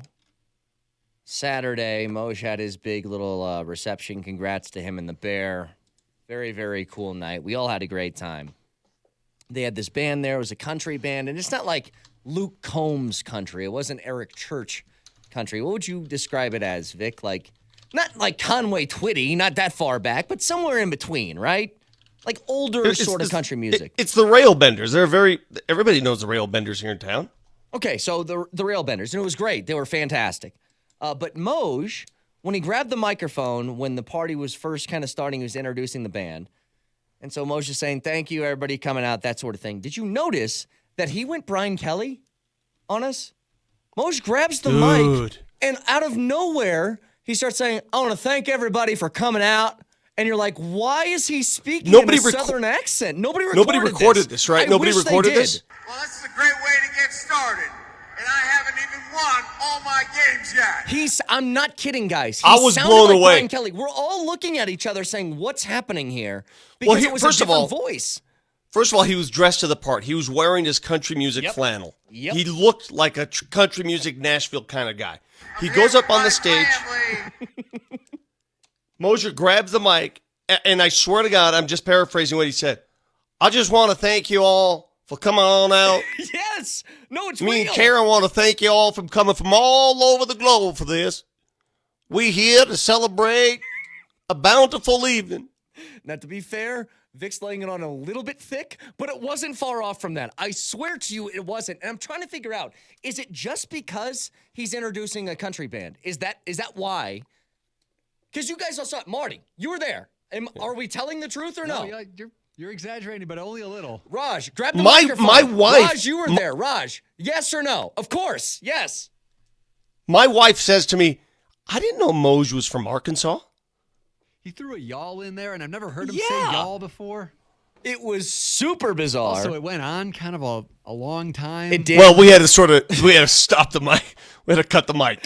Moser was talking, and people started going, yeah. Okay. It's like in the middle of him speaking, like, no, we got it. Thank you. Moser got played off the stage at his own wedding reception. It's true, though. I mean, it's true. Anyway, as we said 1,000 times, it was a great time. Thank you, Moser. Thank you, Bear. We had a fantastic time. A few minutes left here. As again, Vic and Ryan going to be in L.A. for all the Super Sunday festivities, Wednesday through Friday. And with this, it's nice that we're going to get the Avs games coming back here in just a couple of days. So they'll be back on the ice. They'll take on Tampa at Ball Arena. It feels weird. It feels like the Avs have been off the ice now for a month, and I want to see them back. Yeah. It's just a weird season. So many breaks, so many lulls in the action, right? Early in the season, remember how crazy their schedule was? They went through like windows of not playing and then playing a bunch of games. And then they had the COVID break, the respite during Christmas, and now this. It's just a scattershot season. It feels weird. Now, March is going to be crazy, bro. Mm-hmm. When they get going in March, take a look at the Avs schedule in March. They're playing all the time. Well, it's got to feel like January did. I mean, they played 16 games in January. You know what I mean? So it's going to have that same sort of vibe to it when they come back in March. But the All-Star break for them is done, so they get a couple more days before they come back and get back at it at Ball Arena. I think that game's Thursday, correct? Thursday against Tampa. And still got a couple of weeks before the All-Star break in the NBA, but the trade deadline is Thursday. If you guys missed it, Boogie Cousins has signed another 10-day contract for the Nuggets, and I think Vic's right on this. It feels to be a 10-day contract just to see what happens at the deadline. If you don't really have anything happen, he's probably going to get signed for the rest of the year. That'd be my assumption because he's been too good. I mean, in the 5 games that he's played, the Nuggets have won 5 games. Could it be a coincidence? Sure it could. But I also think that he's given you good minutes. Sure. And I wish I could make it to that game tomorrow night. I'll be in L.A. for the bowl, but they host the Knicks tomorrow night. My favorite part of Nuggets-Knicks games, and Nuggets usually win these games, is all the upset Knicks fans who show up and leave crying in their beer. God, they've been because bad it's always too. predictable. The Knicks are like what 24 and 29 or something. Like they're a few. I really enjoy that. I enjoy. There are certain franchises I enjoy seeing lose at Ball Arena. That's one of them. Yeah. Sorry, I have a lot of New York friends out there, but I enjoy it. Well, sorry. And with that, Jokic continues his huge run. I mentioned earlier in the show, I really like what Zeke Naji has done, especially as of late. And really, I know we've mentioned this guy a lot, and he's gotten a lot of credit because it's deserved. But I'm pretty blown away, Vic, at how much better Aaron Gordon is this year than he was even last year. Because when Gordon first got on the roster last year, after the trade deadline, right around this time, the Nuggets had that 2-week stretch. Everybody was healthy, and things were all working. We're like, oh, my God, this could be a championship team. And then Murray blows out his knee, and then that's that. But Gordon's ability now, like he's seeing passing lanes so much better. If he shoots a 3 from the corner, Vic, mentally, I'm like, okay, that's in. You know what I mean? Like that's changed a lot. You saw his value when he missed those 2 games, right? He missed a couple games in a row, missed the Utah game, then the New Orleans game, and they weren't the same without him. They're just not. They I don't know what it is. They lack that defensive toughness. Not that they played much defense in the first half last night, but they lack something without AG in the lineup. They need him to play. Yep. We'll get to the fact checker in a second. We got a fact checker, Marty? Okay, we do. So we'll get there in a second. I do want to mention this, too, that in the NFL, it looks more and more, there's more and more smoke, Vic, that Lovie Smith is going to be hired by the Houston Texans. And if that were to happen, which it looks like it's going to, that leaves only one vacancy left. Out of the 9 that started this offseason, that would be the Saints. Now, they got the late jump on it, right? Because Peyton retired like 2 weeks after most people fired their coaches already. We felt like the Giants got off to a late start because they kept Joe Judge around for like 2 or 3 extra days than everybody else did, trying to make a decision. They finally did. But the Saints got to a really late start, and that team is in cap hell. They got to shed so much off that roster, but they're the last one left after McDaniel.